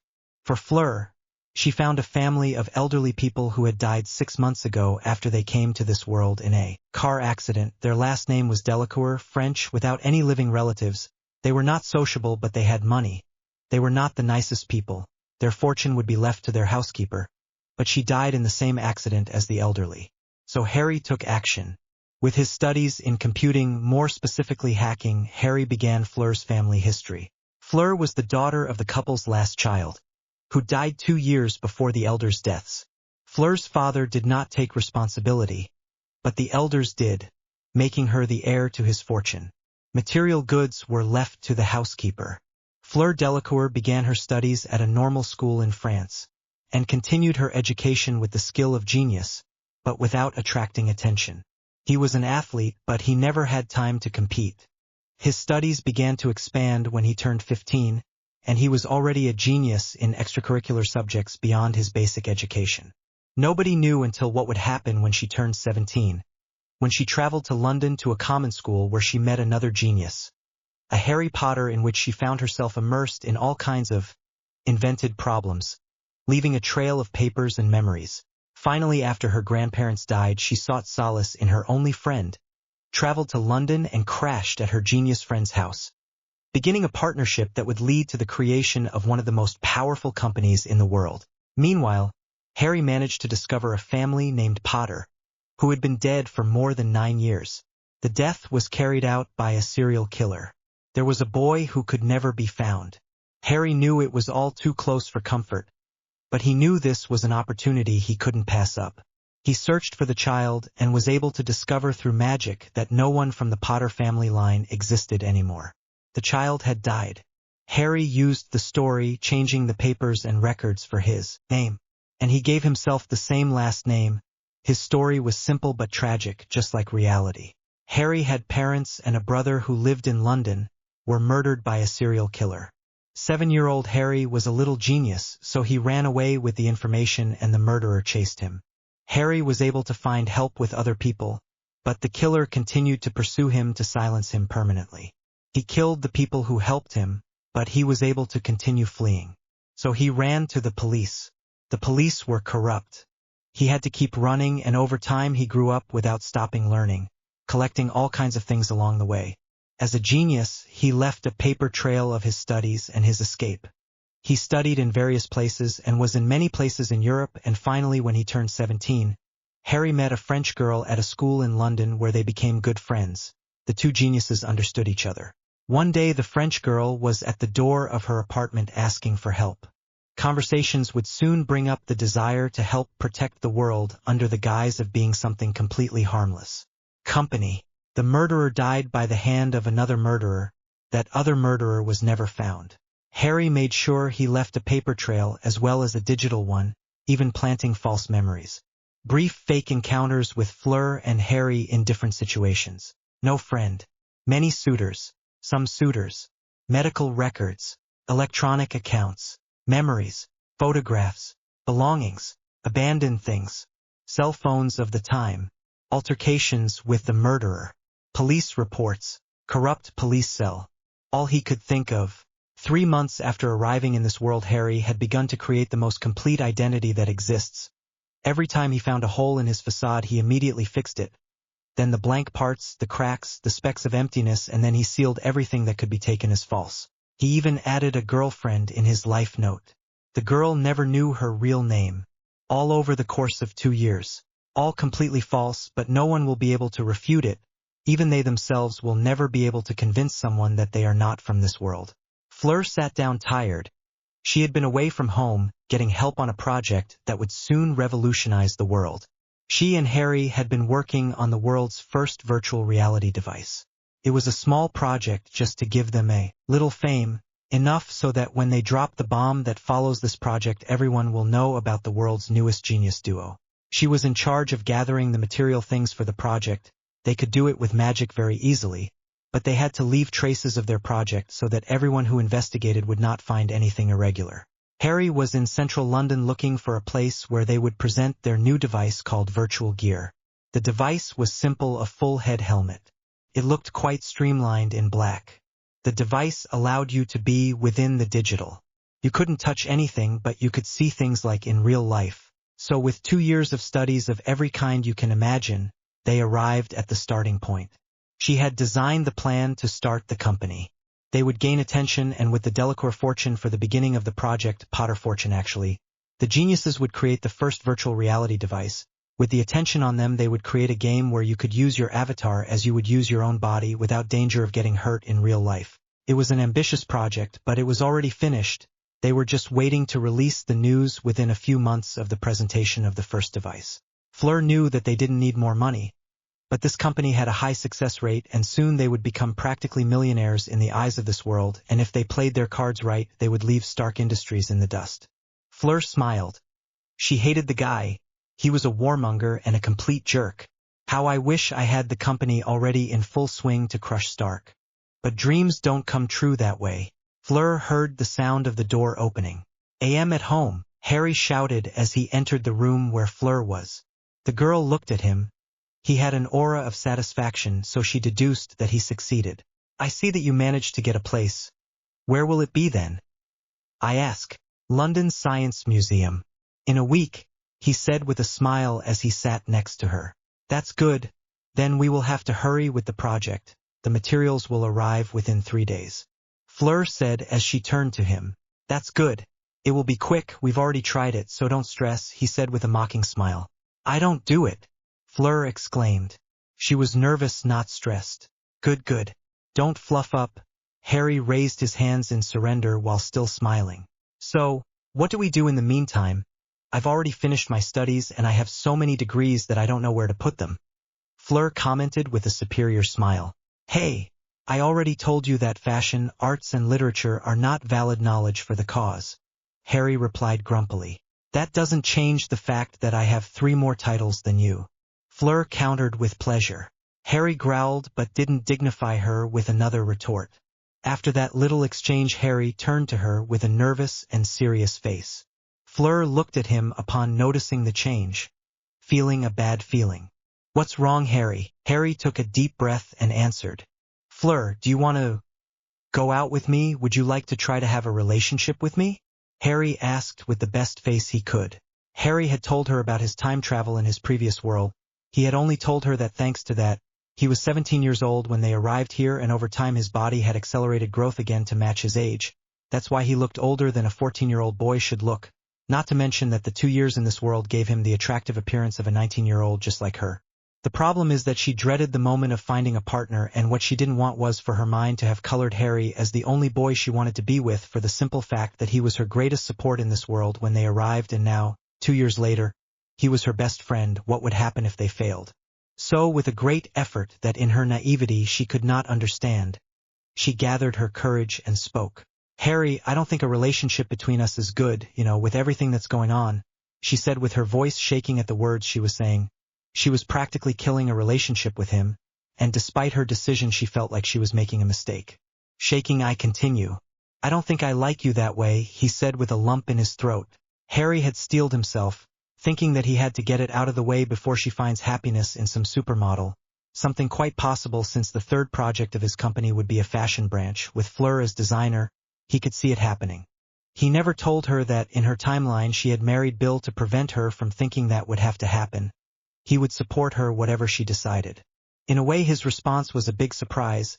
He thought he had read the signs well over the course of these 2 years, since they had been hiding most of the time to avoid Voldemort. Now, despite knowing that this was a possibility, his heart felt heavy. His throat felt closed, but despite the pain in his chest, he looked up into her blue eyes and smiled wistfully. I understand, Fleur. I knew that was a possible answer, so don't worry. Okay? Harry said with a somewhat shaky voice. Fleur almost burst into tears. She had never rejected someone who was so close to her heart. If it weren't for the fact that deep down inside her, the Vila part, it felt very good to know that such a handsome man, perhaps the closest thing to a male Vila, was attracted to her in a non-lewd way. Harry cleared his throat, feeling himself calm down as he accepted Fleur's decision, getting up and making his way to the kitchen to start preparing dinner. Don't feel guilty, Fleur. These things happen, so don't worry, he said as he walked through the kitchen door and left her alone on the couch. Fleur looked at the place Harry had occupied, lost in her emotions, feeling an explosion of pain in her chest and the sting in her eyes. Tears were almost ready to come. That, I did? She thought in disbelief. Rejected Harry? She was an idiot. She claimed to be very perceptive about things like emotions. She had rejected a healthy love. Why? To have the option to choose from the bunch. How stupid. She jumped up and was about to march to the kitchen and take back everything she said, and she would kiss him, her first kiss that would show him. But fate had other plans. 2 alarmed elves appeared between her and the kitchen door, and she was about to growl at them to move away when their shrill voices rang out. Mr. Harry/Miss Fleur. The decoy house in Scotland was attacked by a group of Death Eaters. The elves screeched with a much more refined voice than 2 years ago. Harry came out to cook it with a apron in the process of being taken off. I want you to send the decoys to the south of Scotland, Dobby. Fleur, you and TC start with the essence purgation in the nearby areas while I go to the east of Scotland to throw them off further. Take care, Harry said as he turned on his heel and disappeared with Dobby and TC in tow. Oh, come on, I just want to have my boyfriend, Fleur complained as she turned on her heel and disappeared towards London. It seemed that his mistake would cost him dearly. Harry stayed on top of the windmill, west of his house, used as a decoy for his attackers. He and Fleur had taken every precaution from the moment they were found in the first 5 months in a public place in Wales. It hadn't been pretty. They didn't get into combat, but the chase was quite intense. The Death Eaters had already learned to dress as this world required. They seemed quite limited in knowledge and weaponry. They used a crude wand to channel their magic, Tom's idea he supposed, but that gave them the ability to be a danger to them. They had lost them and managed to secure their main house. They had created decoy houses in different places in Europe, and so far only 7 remained standing, 6 without the one that was being incinerated at this time. The house wasn't pretty, so he didn't feel the slightest bit of discomfort. Apparently the Death Eaters were more desperate. They did not check the inside of the house. They simply burned it without stopping to investigate if that was its location. He would have to find a more permanent way to keep them away if they stayed as active as they were now. Harry stood at his full height on the windmill's rotor, his large magically enhanced seeker's sight now like the scope of a sniper rifle. His unearthly gaze moved across the distance effortlessly. From his position Harry could count 20 Death Eaters in total. They were all dressed in black leather trench coats.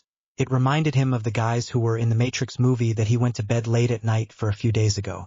The Death Eaters all held simple-looking wands in their hands, much better than a year and a half ago. It seemed they were able to improve the quality as they were casting above-average magic without any problems. Always keeping his distance, he began to surround the area, checking the weapons they carried on their person. Apparently they had managed to create portkeys. There was no need to mislead them since using the portkeys they disappeared wherever they go. Harry exhaled as he thought about his next move. The Death Eaters were staying under the radar for the moment in these 2 previous years. They only seemed to be adapting to this world. They were practically doing the same thing as him and Fleur. Harry had managed to see vampires and werewolves on a few occasions, but they seemed to be hiding to be used more effectively in the future. He knew that this would soon turn into chaos. The the Dark Wizard and an army were preparing to make themselves known before long, and it seemed that beginning had already begun. Harry thought as he looked up at the Scottish night sky, the dark mark floating lazily above his former decoy home.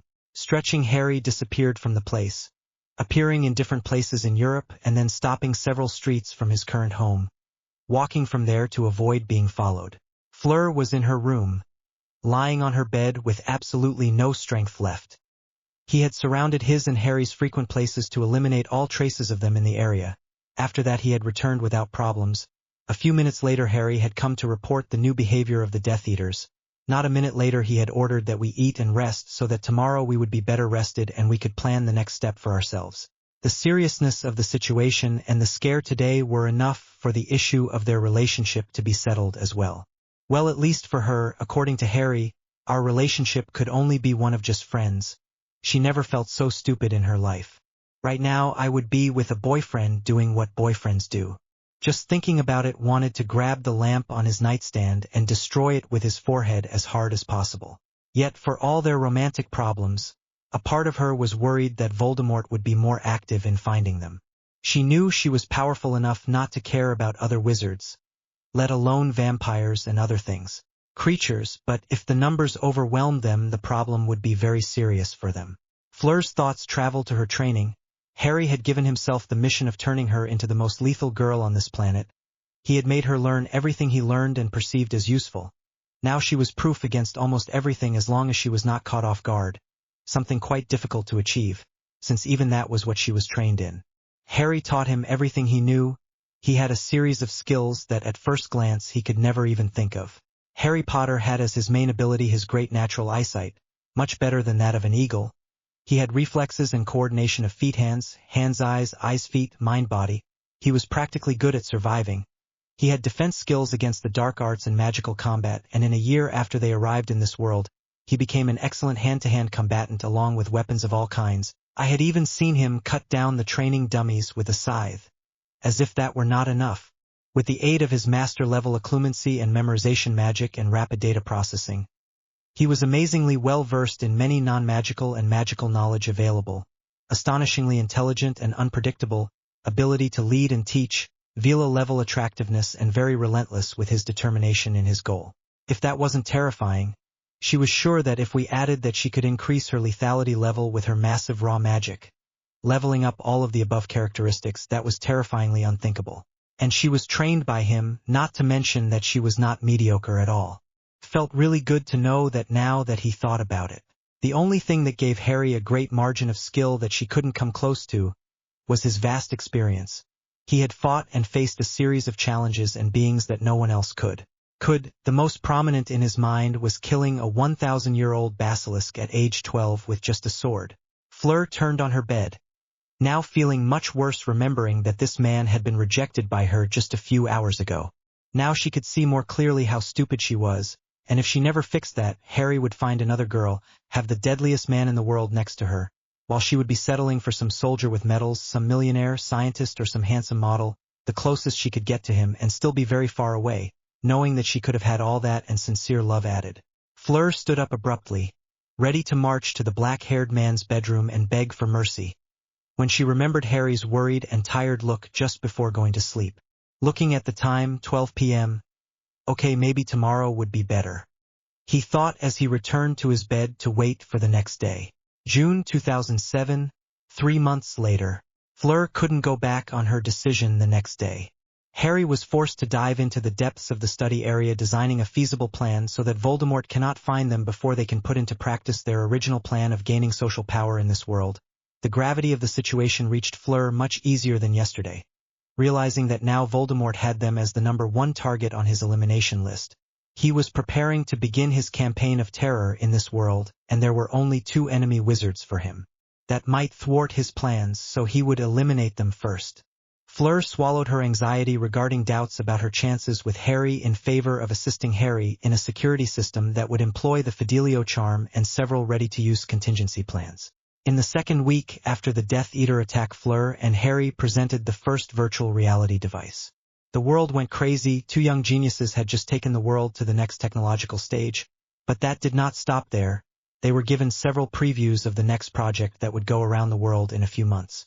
Harry couldn't believe it. Virtual reality was a bigger success than he expected. Many technology companies tried to obtain its technology, but they were immediately rejected along with job offers. Thus Nimbus emerged, the newest company, where the virtual becomes reality.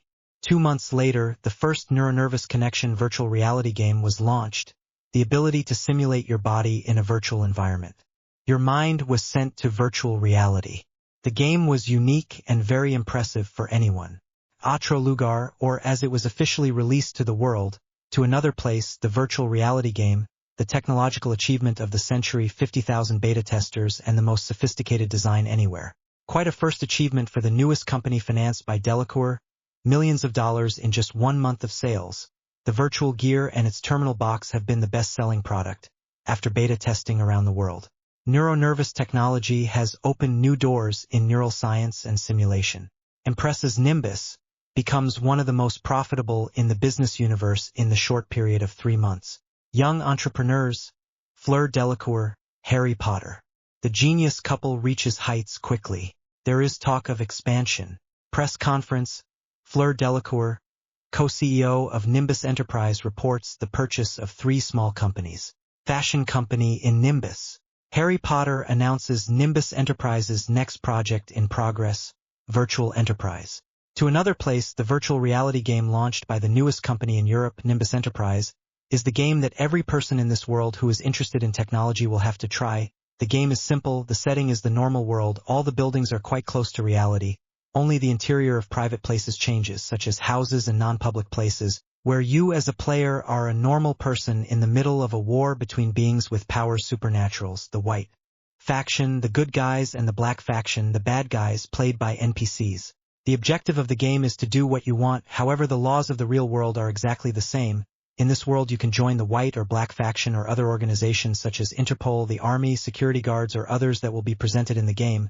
The way the factions operate is like the game of chess. Each faction has equivalents to a king, a queen, 2 bishops, or as they are called in the game, executors, 2 rooks or defenders, 2 knights, in this case knights, and 8 pawns that are called guards. Everyone has to have an idea of what each faction does. Since the black faction is too much for many players, in their own words, it's too scary to be the bad guy in this game. The black faction makes itself hated by the fans with incredible ease.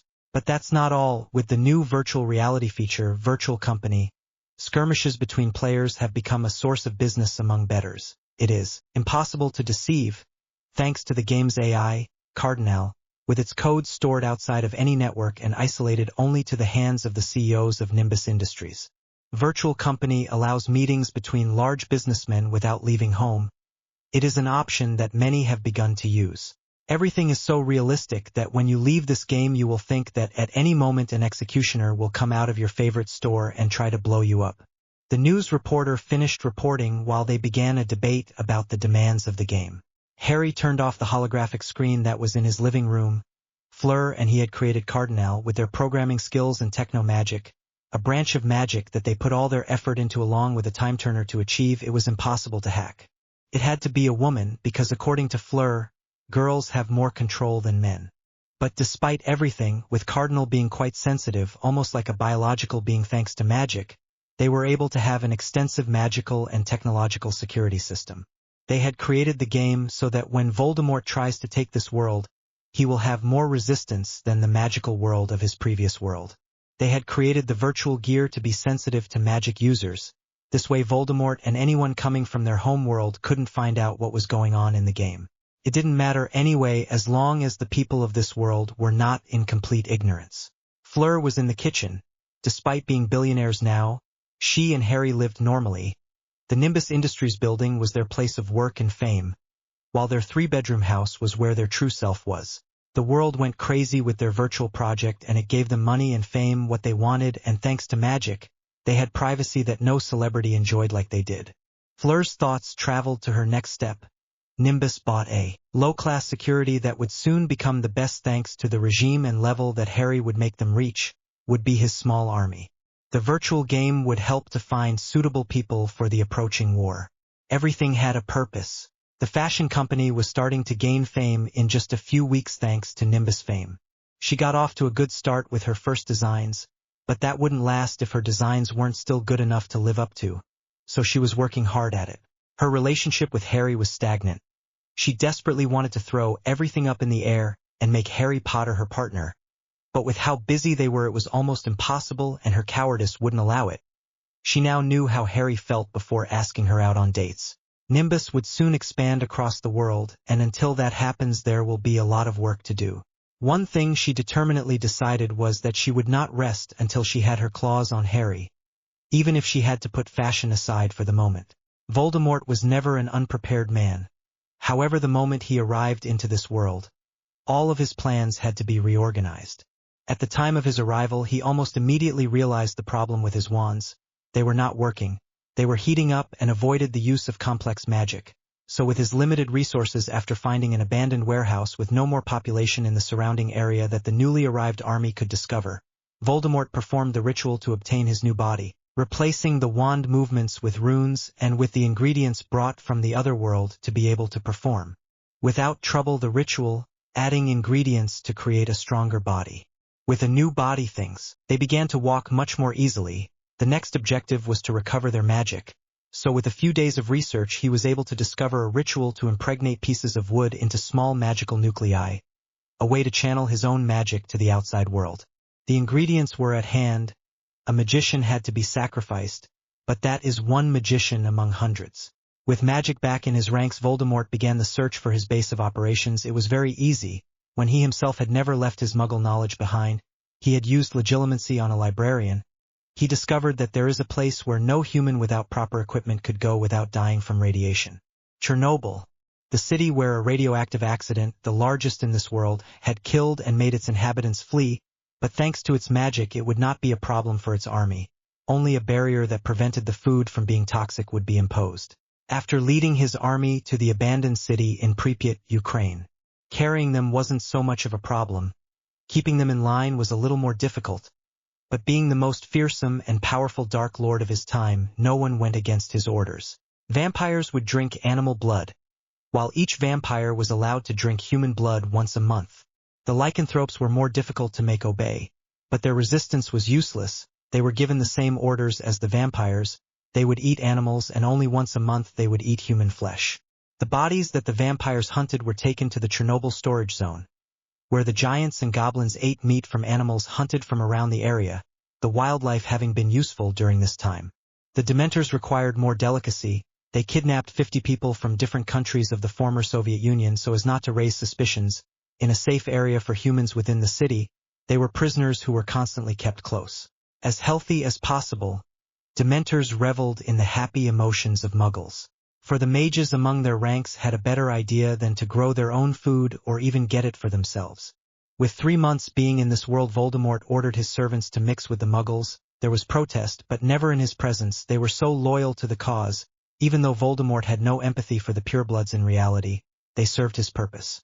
His orders to find the most powerful Muggle criminals in this world were followed without hesitation. Voldemort himself visited his next puppet. Taking control of the Muggles was easy. They were so cowardly when facing the Dementors. They were immortal. Their most loyal pets and their small Muggle weapons were mere annoyances to him. The same couldn't be said for his human followers, but not everything could be perfect, he told himself. With a drug ring at his command, food and information were never limited again. Of course, he had never stopped looking for Potter, and the creature traveling with him, using his blood, had been able to know his general direction. But apparently he knew he could find him wherever he went, so he concealed himself with magic. It was a pain. 5 months after arriving in this world and 3 months before taking command of the drug ring, he had received a report that his nemesis was still in the United Kingdom, Wales to be exact. He had sent a force of 20 men to find them and take Potter alive, dead if he became a nuisance, but his incompetent servants couldn't even touch them. His plans weren't ready yet, so he wasn't too worried. But he would have to be eliminated one way or another. Still searching for Potter, Voldemort concentrated on adapting his army to this world. The geographical and historical resemblance of the non-magical world of his previous world to this world was practically the same. The only difference was the existence or non-existence of the magical world. With the drawbacks of a world without magic, Voldemort ordered his followers to blend in using magic if necessary to achieve this. Voldemort was no fool, so he ordered the infiltration of this world's major public organizations in all major countries in the world. Keeping the mundane world separate from them, he didn't want any kind of contamination. Magic is power. Power is the only thing that matters. After Potter's last look in those first 5 months, he discovered that finding him had become a problem. Potter had made decoys all over Europe to avoid meeting him. Now 2 years after arriving in this world, his plans would be put into motion. With that, he had ordered Potter's immediate elimination. Redoubling their efforts, they found another decoy house, and it was destroyed without so much as a glance. A series of new tracking spells were put to work by their trackers. That seemed to scare Potter, as in the following days the decoy houses were easy to find. However, Potter seemed to have hidden much deeper in his hole, and to his complete surprise, 2 weeks later he launched a Muggle device in London. He had not understood his thoughts. Why blow his cover after hiding for so long? 2 years wasted trying to hide and then come out into the sunlight like it was nothing. Well, now he understood. He had underestimated his opponent. He knew that his main weapon and his favorite, something that was ingrained in his plans, was anonymity, causing fear and whispers like the monster under the bed. You thought it was there, but you were too afraid to see it. However, the place had always been empty. It was his brand of terror, and if he attacked the 2 new celebrities of this world, whether with a Muggle or magical force, he would make the world know about him when he was not yet there. Prepared, the world would call for his blood, and they would search for him. Now Potter and his pet had social immunity, for now at least. And then everything seemed to get out of hand. Nimbus, the newest company.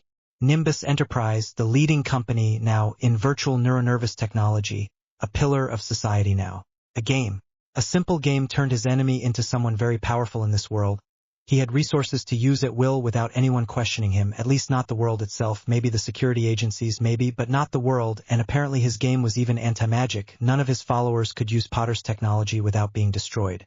However, that didn't stop there. Potter and his now business partner bought 3 small companies that at first glance weren't a big deal. A company that manufactures clothing. A 4th category security company. A low-income technology company. He knew that magic could be put into almost anything. Clothing could be made to resist even the most powerful spell. Maybe not the killing curse, but fiendfire was a moot point. A security company could be used as an excuse to create its own personal army trained by itself. And the technology company, with the backing of the now multimillion-dollar Nimbus Enterprise, a leading virtual development company, could create weaponry for its army, including magical weaponry that Muggles could even use. Voldemort now knew that his enemy was too good to let live. It's a shame that even killing him now would do him more harm than good. Even in the future, it would take some serious thinking to even plan his murder. Everything seems complicated. August 2007. 2 months later, Harry was leaning against the wall watching his business partner, who worked at the fashion headquarters in New York. Nimbus had been a success, and although it was still on everyone's lips, Harry knew with certainty that they were no longer a new story. They were practically recorded in the history of this world. Now the Nimbus company was known as one of the largest, and despite all that, what was most talked about lately was the attractive young couple who ran said company. After the first 3 months of her arrival in this place, FLUER had been able to control her charm much better, avoiding several problems. That does not mean that all her problems were over. 2 months later, FLUER mastered her Vila charm so completely that now her definition of control is on and off. But one day after achieving this, FLUER realized a problem much more difficult to solve. Its natural beauty incredibly attractive. Her attractive appearance of silky platinum blonde hair, blue galaxy-shaped eyes, a mouth of perfect white teeth hidden by soft and firm pink lips, so silky and provocative. Not to mention her silky clear skin with a body full of intimate curves at the age of 20 was perfect. Let's not count his personality. That drove FLUER into a fit of complete rage, destroying everything in her hideout. Despite having mastered her Vila charm, nothing had changed. Worse, now the boys, instead of being gawked at her beauty, could now think of multiple ways to try to woo her and get her into bed. Luckily for Harry, he was an expert at anger and frustration. Harry asked him to practice some hand-to-hand combat. That wasn't a good idea. Despite being better and physically superior in combat, FLUER completely destroyed him. Harry shook his head away from his thoughts. With the news about his appearances on a high note, came the million-dollar question. Are they a couple? It hurt. Believe me, it really hurt. It hurt that everyone was talking about how great they would be as a couple. the most successful and attractive couple in the world. Two geniuses, forming a family of geniuses together. The first time he saw that news, he was alone, in his living room. He had tried to destroy the screen that told him what he couldn't have, to his great displeasure and powerful annoyance. He had forgotten that the screen was a damned, intangible hologram. Harry tried to calm down as he remembered this. It was difficult when her thoughts traveled to her confession of taking their friendship to another level.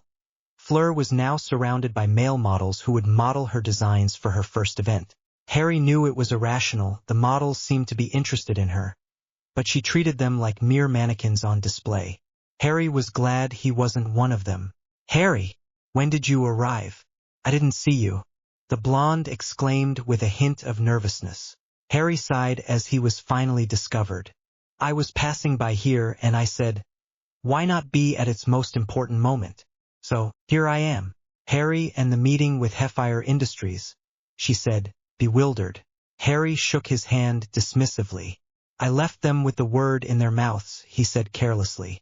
"They have been a pain in the—" Harry stopped. "Not of his own free will. Potter, don't be rude. And stop being so arrogant. It bothers me," he ordered with an angry grimace while keeping his delicate hand over Harry's mouth. Harry said something or tried to say something. It came out more like a murmur than anything else. Fleur raised an eyebrow that, instead of being questioning, was sensual. Harry swallowed, but with his mind contaminated deep in the gutter, Harry used his tongue to lick the palm of his hand. Fleur quickly removed her hand with a very feminine squeal, his face red and looking everywhere with alarm. Harry smiled. It was very rare to see this side of the mature young woman that Fleur DELACOUR was. Fleur tried to calm down by cursing the boy in front of her. Noticing his mocking smile, her face lit up again to become completely red again. But this time it was from anger. Stretching her delicate hand back, she threw it with surprising force. Harry took the blow with his outstretched palm, and was reminded that Fleur was not as delicate as she appeared to be. Harry stepped back with his right hand being cradled by his left hand. "Good heavens! Fleur, if you had hit me in the face you would have knocked me out," I replied in shock. Fleur turned with satisfied haughtiness. He knew it was almost impossible to catch him off guard thanks to those pesky super-seeker reflexes, but that didn't mean he couldn't hurt him even if he didn't hit his real target. Walking over to her dress-up dolls, Fleur began sorting out who would wear what, and when, backup plans for any problems and tips on outfit presentation. Harry shook his hand with a frown. That really hurt. Walking to be close to Fleur and hear the latest preparations, Harry couldn't help but smile when Fleur seemed so focused. Harry felt grateful again for not being a doll as he listened to the seemingly endless list of designs they would have to show. That was shattered when Fleur seemed to freeze in thought, turning innocently towards Harry. The Vila smiled sweetly, even more so when Harry seemed to have an almost immediate realization of his impending doom. "Ah, Harry, you don't want to help me," she spoke with a seductive and innocent voice. Harry swallowed, taking a step back. Fleur snapped the fingers of her left hand and immediately the models around her closed every gap that could be used as an escape. She completely forgot that she could apparate. She would have done it in front of all these non-magicals if she had remembered. That led to Harry Potter's great adventure on the modeling circuit. Surprisingly, Harry was the best of them all, with his grace and poise that only a Quidditch player and a warrior could dream of having. It was actually quite intimidating how he was able to do this without any problem. His reputation was ruined. When Fleur told him to act like he was ready to leap into combat against everything around him. He thought he would look like a complete idiot. Turned out that he looked like an epic hero with his clothes. He was given the task of modeling formal suits, a variation of jacket, vest, ties, pants and shoe styles, as well as elegant casual suits, such as trench coats and their accessories. Fleur said he was the modern Darcy of Pride and Prejudice, only more handsome, from some kind of literature in this world. She didn't know who the hell he was, but if Fleur said he was prettier, then it was totally true.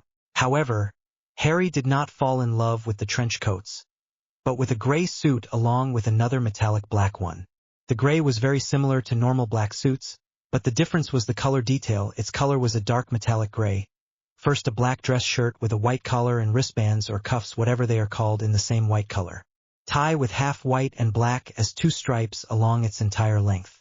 Dark metallic gray vest with black edges on each edge of the vest, such as on the buttonholes and left pocket. The vest had its accessories right on his abs, as well as its large collar that ended right at the beginning of his abdomen.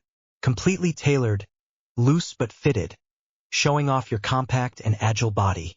A tailored jacket of the same dark metallic gray color without bulging shoulder pads was fitted enough to show its true proportions, with a single black button like those on the vest, 2 flap pockets on each side of the jacket. It had the collar pleats of the jacket in the general color of the suit, but the lower lapel. The collar of the jacket was black with the DELACOUR family crest on its left side, right where a rose would go in some events. The crest, a 3-petaled red rose seen in profile, 2 ethereal blue eagles fluttering inside the rose on opposite sides. Intricate green vines with leaves all along its length seemed to squeeze the silhouette of the rose, with a unicorn horn-shaped wand with a sapphire wrapped in blue fire on its tip. A silver-colored, antique-looking band with his name in delicate script on it, DELACOUR. However, the original colors had been changed to light gray to match the suit. A shiny silver evil-looking brooch kept his black and white tie in place. The white edges of the black dress shirt protruded perfectly from the jacket by only 3 centimeters. A silver pocket watch with a chain held firmly to the bottom second button of his vest. Plain pants without any decoration made to measure, without being tight or baggy, reaching your ankles, but without dragging anything. Tight-fitting sneakers with thin soles, small heels, dull and simple, but elegant design with a chain that hung on each outer side of her footwear. And to complete, dull black leather gloves, completed with a thin cane with a dull black body and silver rings at both ends. The handle was simple and elegant silver in color. At the end of the curved handle were what appeared to be 2 snake fangs ready to pierce. They were blunt to prevent any real damage. The cane was relatively thick at its top and thin the closer it got to the bottom tip. All in all, it was a nice, simple but elegant cane. Your personal touch. He loved it so much that he made it official. This would be the work suit for him. Fleur was so excited that she practically wanted to drop all modest appearances to show her joy, which lasted until Harry, in the middle of modeling, ignored the implicit rules of the job to say loud and clear, "This will be my personal brand, and whoever wants to look like me will have to empty their pockets." She was so furious that immediately after Harry had returned away from the public and bewildered eyes, Fleur had grabbed him by the visible white collar of his dress shirt, not caring if she ruined his grand suit, led him to a corner and yelled at him in a low voice about what an idiot he was. She would never design something else for him that wouldn't ruin his big day. Turns out that Harry made his big day a blast. Apparently, by saying that it was his personal brand and practically setting quite high standards for a single suit, he led the world to put the D17 model suit line as the definitive gala suit. The DELACOUR brand became the most sought after and the most prestigious. Obviously, Harry's contribution was not what led to the company. Fashion at the top in such a short time, if not the incredible designs, all Harry did was give them a "this is too good for you, don't even try it." No one wanted to be outdone with their suits, so all the wealthy people wanted one too. It wasn't that easy, they had to earn the right.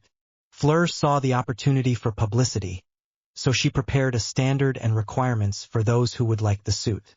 If you didn't meet the requirements, it wouldn't matter if you had millions to buy the suit. Using Harry as a measuring stick, those who would wear the suit would have to be physically active, wearing a test suit on an obstacle course. It was fun and attracted media attention. Harry set the example by going through the obstacle course like only a Quidditch player could dodge bludger and not fall off a stick in the air. Also, one of the requirements was to be able to wear a pure white suit for a day, while doing their job without getting it dirty. The exception would be if someone intentionally stained the suit to prevent it from passing the test. The last requirement was on the colors: pure black for the unpleasant types in personality and metallic black for the pleasant types in personality. According to Fleur's criteria, the metallic black was cooler, in Harry's opinion. This seemed pretty childish, but watching Harry Potter, attractive bachelor and successful businessman, pass the tests like a walk in the park led the world to take the requirements seriously, not to mention the bragging rights of being a pretty awesome guy. Of course, Harry Potter's obstacle course skills, wearing a ball gown, went around the world, and he was now the best guy you could ever have. Something quite annoying for Fleur. It was more reassuring when the competition was reduced to those within sight. Natasha Romanoff, aka Black Widow, was not trained for this, she told herself. She was sent to the Nimbus security company to find out why the work stoppage was abrupt, including her existing contracts with some local but still active London businesses that were being replaced by others. S.H.I.E.L.D. was not interested in the company itself, but in the rising virtual company that bought this company. The other companies under Nimbus, or in this case the branches of Nimbus, are not as interesting since it is known what they are working on is a fairly open place for safety reasons of the public they deal with. That led her to try to use her feminine charms to infiltrate. It didn't work. They seemed affected by her beauty, but simply pushed it aside to remain firm and alert. It was quite impressive. Not even the S.H.I.E.L.D. agents were that professional and resilient. However, knowing who her boss was, the girl voted most beautiful in London and perhaps the world was something you couldn't compare. She herself was a pretty intimate girl, but even she had to admit some inferiority. The platinum blonde girl looked supernaturally beautiful or otherworldly for that matter. Walking through the corridors of the secret S.H.I.E.L.D. base, the red-headed agent felt a little overwhelmed. She had already tried to enter the old-fashioned way, but the security technology was too good and quite good, and with cardinal monitoring and being untraceable, infiltration was impossible. There would only be one option: go in straight. There was a problem with that plan. Rumor had it that Harry Potter himself was retraining his employees, and from what he had seen on the testing the requirements for the D-17 model suit, the guy was too good to even take lightly. All in all, the enterprise seemed simple but was actually quite complex, something he was currently heading to report. "You're an idiot, Potter," FLUER roared.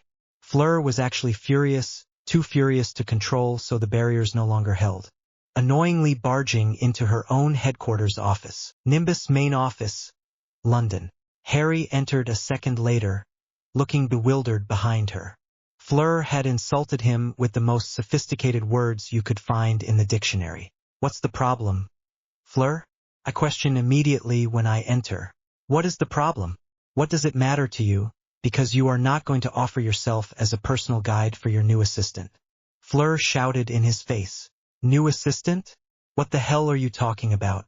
In case you didn't realize, she will be your new assistant," Harry replied with some annoyance, pointing at her. "And why was it you who was attending to her, huh?" Harry stepped back. In reality, they were just exchanging formalities. It was true that the girl was being quite flirtatious, but it was not something for FLUER to be like that. Wait, why was she upset? FLUER was about to continue her tirade, thinking he was right. "Besides, FLUER, why does it bother you so much?" Harry questioned, raising his hands to defend himself if necessary. "Ag!" FLUER choked mid-sentence as she was caught off guard, her eyes widening as she realized she got carried away. Nothing. Just that nothing, it's absolutely nothing." The blonde beauty shook her hands in front of her nervously, the anxiety in her chest hitting like a truck full of steel balls. Harry turned his face in profile. He could swear he heard swallowing. Was FLUER that nervous?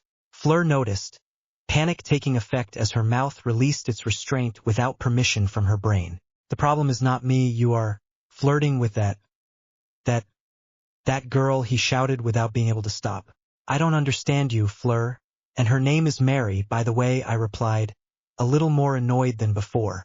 "Yes, Mary's bitch," he growled as he turned and tried to escape towards the bathroom. Harry jumped into action, rushing to be in front of FLUER again. "First, don't insult an unknown girl. For both of us," he said slowly, pointing between the two of them so that she would understand that he was not flirting with the girl. "Second, FLUER didn't know you were jealous," she said, straightening up satisfied as he smiled. FLUER was about to hit him for defending Mary, but when Harry said what he had actually been feeling for several days, she recoiled as if hit in the face. Harry looked at her. She was shocked. She didn't move for a full 5 seconds. Starting to worry, Harry took a step towards her. FLUER reacted to see movement in front of her. Turning so he wouldn't notice the embarrassment of being called out on her feelings, she walked to the opposite wall and rested her forehead on the cold blue wall. I felt like crying with anger. "FLUER, look at me." Seeing no reaction to his words, Harry approached to be a meter away from her. "Isabel," Harry said more firmly. FLUER jumped in surprise. She had confided in him that Isabel was her favorite name. It would be normal for her to prefer to be called by her favorite name, but for FLUER it was different. She only wanted her closest loved ones to call her that in private. However, she did not turn around. Seeing that he had his attention despite not turning around, Harry continued. "Isabel, you know I can't understand if you don't tell me what's wrong. I can't assume that your discomfort comes from seeing me with another girl, knowing that you don't like me that way. You rejected me 7 months ago, I point out. Fleur shuddered at the memory of her rejection, as if she had truly felt it. Everything would be easier if she had simply said she loved him, and with a kiss everything would have been better. Isabel, I'm not going to use legitimacy on you. So be honest just for today, he pleaded as he stood behind her without making a move. Fleur calmed down, feeling angry with herself for making a big deal out of this. I like you, Potter, she finally said. Harry's eyes widened in surprise. He was about to think it was platonic until Fleur spoke again. I really love you, he admitted at the last moment. Harry looked at her, expecting her to say something like loving a brother or best friend. I love you so much that it hurts, he said with his voice breaking even without being able to face it. Harry looked at her, wanting to get closer and comfort her. However, Fleur continued talking, demanding Harry's full attention. This is driving me crazy. I see when you arrive at the modeling headquarters, when you talk to the beautiful girls who work under me. Command while I work.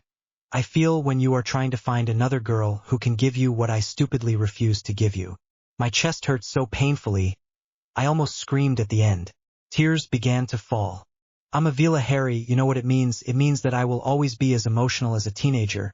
The only thing that happens with age is control over our own emotions. We can love so much that it hurts when that love is not reciprocated. You know how painful it is when a stupid... Fleur spat the insult with contempt. Vila rejects reciprocated love, knowing that this love could be obtained with a simple acceptance, and in an emotional period does the opposite. It is distressing to know that you could have something and due to mistaken reasoning you cannot have it. So close but so far, she questioned. The tears didn't seem to want to stop. Her business suit, white long-sleeved blouse, tight black skirt, black thigh-high stockings with stiletto heels were as immaculate as ever despite her beautifully tragic face. I could see and feel exactly the moment in which you were trying to overcome your love for me, and I stayed there watching it happen out of cowardice. For not being able to walk towards you and kiss your lips proving that you were mine. Continuous. That's why you're an idiot, you don't know what you're doing to me without even trying. Look at me, the most beautiful girl in this world totally makes a mess in front of you, you big fool. I don't want to accept that you want to forget that you love me as much as I love you. Fleur screamed, turning around to shout his end to Harry, wiping her tears with the sleeves of her white blouse. Harry looked at her unfazed by the scream, knowing that all of his employees had heard that ending, remembering that he left the door open. Harry sighed. It was true that he had tried to find a girl who could be a good partner for him, but it was difficult when you have the girl you love next to you. An incredible personality and as beautiful as she herself said, the most beautiful in this world. Fleur, you would have just told me, Harry said reassuringly, coming just a few inches away from her. Fleur shook her head. I didn't know how to do it, I was afraid, irrational, and I couldn't force myself to do it, he admitted more calmly. Okay, that's it. We'll see what happens from now on. Okay? He said while looking into her eyes. Fleur, however, didn't want to leave this in some sort of limbo. No. Give me a bloody answer, Potter. Do it like you always do. Show me that stupid GRYFF courage. Soft lips moving with such agonizingly satisfying slowness interrupted her. Fleur was unable to finish her sentence as she was pressed against the wall of her office, the office door clicking as it closed magically.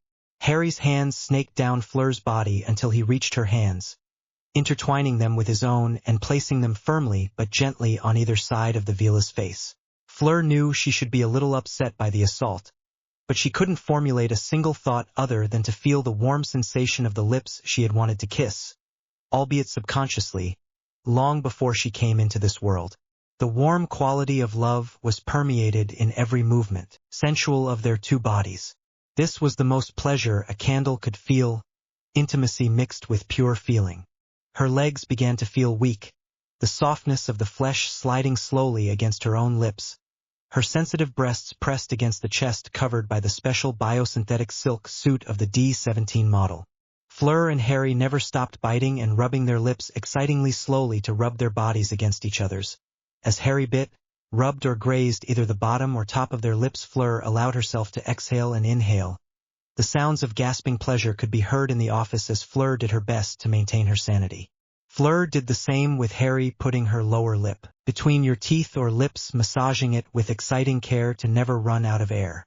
Finally, Harry released Fleur's hands, allowing her to roam over his body in the suit without being a real obstacle to her, tangling his fingers in Harry's jaw-length hair, his arms almost fusing the raven-haired man with his curvy body. Harry held his hands on her waist, occasionally wandering the beautiful girl against him. Just as Harry used his tongue to explore uncharted territory for the first time, Fleur felt her weak legs give in to his pleasure. Feeling the problem even without giving it much importance, Harry moved his hands to cup Fleur's firm ass in his hands. The perfect curve and firmness Harry noticed, distracted by the sensation. Fleur used her weak arms to help him lift her up. Her legs wrapped around the wizard's waist as he pressed her against the wall and played with the Vila's butt. Fleur felt her most intimate part covered by only lace panties being tortured in the fabric of Harry's vest. The buttons could not be felt anywhere. Beginning to grind his hips into Harry's, he felt his passion rise another level. The heat between her legs began to increase, and despite it being torture, Fleur couldn't help but gasp the boy's name between her legs. Harry didn't know how it came to this, but his mind could feel Fleur's every movement and every part of her body she touched. Her lips were the simplest, sweetest thing he could have ever felt. Fleur's sensual movement of her hips made him feel as if he had finally found true happiness. Fleur tried to vouch for the French women around the world when she did her best to win in the battle of tongues with her partner. However, Harry was still steadily gaining ground. Fleur felt the beginning of her first orgasm in her entire life as her most intimate part rubbed against Harry's hips in a more satisfying way. Much to her surprise and increasing her arousal even more, Harry used his right hand to rub her intimate, wet, first over her black panties and then with a gasp of pleasure and surprise between kisses Fleur felt when Harry pulled her panties aside and used his middle and ring fingers to pierce her wet hole separating her lower lips. Fleur tried to move her face back so she could regain some air lost due to her pleasure of feeling Harry's hand on her, but she couldn't thanks to being pressed against a wall. Fleur couldn't take it anymore, the pleasant sensation of Harry kissing her, rubbing her ass and her breasts rubbing on Harry's, and finally the two naughty fingers in her, brought her to a powerful orgasm in Harry's hand. Fleur shuddered and trembled, pressing closer against Harry at her pleasure, a moan and her partner's name being the only thing she could manage before dissolving into gasps and moans. Her blue eyes, half closed with pleasure, fixed on the green ones of the reason for her orgasm. They opened in surprise just before she felt her face red at what her eyes were seeing. Harry had brought his hand bathed in her juices in front of both their faces for just a second and then licked his fingers, tasting her fluids. It was so disgustingly arousing that Fleur felt the moisture in her intimate increase and a brief release gush out. Shuddering, Fleur lowered her legs and untangled her arms. The weakness in his legs seemed like it would stay, but breathing and with his red face he looked timidly at Harry. That was amazing. Harry finished with his face flushed with pleasure. His lips were red from their kissing session just like Fleur. Fleur looked into his eyes, not being able to remember why all this had started. But if this happened then she would be grateful for whatever had put them in this situation. Fixing her blouse, skirt and lifting her stockings after having been pulled down by her wanton exploration, Fleur sighed deeply and exhaled, trying to regain her regal posture. Harry looked at her for a moment before laughing. Only she would try to look good even after a session like that. Taking a white handkerchief out of the upper left pocket of his jacket, Harry cleaned his vest of Fleur's fluid, even without dropping his smile. Who would not smile if he was dirty with the fluid of such a beautiful and attractive woman? As a last thought, he turned to Fleur as he wiped his left hand from the Vila's orgasm. "Do you want to be my girlfriend, Isabel?" he asked with his voice moderately soft after stopping panting from his previous adrenaline. Getting dangerously close to her, Fleur backed away, afraid that a simple touch would make her jump on him and begin an unbridled display of passion. Harry smiled at the blush that appeared on her face as he understood her reluctance. Fleur looked at him, trying to look as professional as she could. "Well, Potter, I'll give you the pleasure." He spoke with his soft and seductively professional voice. Harry raised an eyebrow. How shameless. He thought, amused to see what she was trying to do. Good. Harry accepted as he began to walk to the door. "Our love meeting has been quite an adventure. he said, smiling professionally as he tried to leave, leaving a professional atmosphere. I'll see you at home, with your permission. Fleur, however, got upset. She tried to resist, but she was too weak. She walked at a firm and fast pace towards her now boyfriend. Turning him sharply, I plant a kiss so sensual and exciting that only a villa can achieve. The feeling was too much, the love. I almost forced them to merge with each other, only separating when I forgot to carry out the continuous breathing technique. Slowly separating, Fleur smiled, annoyed at what he made her do. I hate when you remind me who is weaker of the two. She moaned, annoyed. Harry laughed. You're not weak, just wait until we get home, you'll discover how weak I can be. Whispered in the beautiful girl's ear. MMMM. Fleur hummed in happy pleasure. Sorry about the suit. I know you love him too much, she said with her usual seductive voice. Don't worry, you can get it dirty whenever you want. I assure, planting a firm touch on her silky lips that are redder than normal. Okay, now go, he said, walking away as he went around him and opened the door, motioning for him to come out. Are you kicking me out? I questioned with amusement. Yes, and tell Mary that your girlfriend wants her in her office. I order, pushing him out of his office with a satisfied smile. It also felt like finally achieving that title. Harry finally gave up and went outside. Just be impartial and I will comply with your request. Yes, yes. Fleur rolled her eyes, still smiling. Don't worry, I'm not that mean, he said, waving his hand, dismissing it. Harry looked at her for a few seconds before sighing tiredly. He turned on his heel and walked towards the waiting room, ignoring the stares of his employees. You're probably wondering what the hell happened. I was so distracted with Fleur that I forgot they were in a workplace. Well, they were the owners, they could do whatever they wanted in their own facilities. Fleur watched him leave before closing the door, leaning against it with a happy sigh. She couldn't believe this had happened. Finally, after months full of emotional anguish, she finally got what she had always wanted. Harry's heart was officially hers. She was Harry Potter's girlfriend and he was her boyfriend. She never thought that would take away almost all of her worries. Straightening up, Fleur walked towards her desk. Before sitting down, she wiped the sticky moisture between her legs and panties with magic and sat down, closing her eyes. Spreading her cheeks with a small blush, she could still see Harry lapping up her juices. His face heated up immediately. Shaking her head, Fleur breathed, trying to calm down. When she got home, she could relive firsthand everything she could imagine. For now, there was an employee she had to attend to. Toc toc. Between. With your permission, good morning, Miss Delacour, said the girl. Mary, according to Harry. Fleur smiled, trying to be as biased as she could. It was so difficult. Good morning, please take a seat. Let's start, she said as the girl sat in front of her. I wanted so badly to just vote for her, but since she always wanted to look professional, so she did. Who knows, maybe the girl was what he was looking for. What's your name? Get up, Voldemort is not a wizard you can take lightly. A simple mistake and a spell that manages to make contact with you is practically your death, Fleur said with her perfect English, his face leaving no room for games. Rising, Mary Kimberly Wylam, personal assistant to Fleur Isabel Delacour, cursing under her breath and standing fully upright several feet away from her teacher. He had been trying to touch it in combat for over 2 months and had never succeeded. He almost touched it, but it almost didn't exist in his vocabulary. She was dressed in a black combat jumpsuit designed by Fleur herself. She was nearly indestructible, capable of stopping the killing curse from, well, killing. This did not mean that it did not shoot like a bullet upon contact with said curse. Her body, once as weak as a simple office worker, now looked like that of a warrior. The curves shown by her suit were so firm, as would be expected from an athlete in her prime. Her light brown, wavy hair was a mess. She didn't care that the boy she had a crush on was in the same room right now.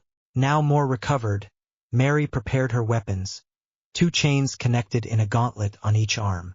Coming to life as if they had a life of their own, the brown-haired woman shook her arms forward, mentally commanding the chains to try to imprison her boss. Fleur jumped in the middle of the chains.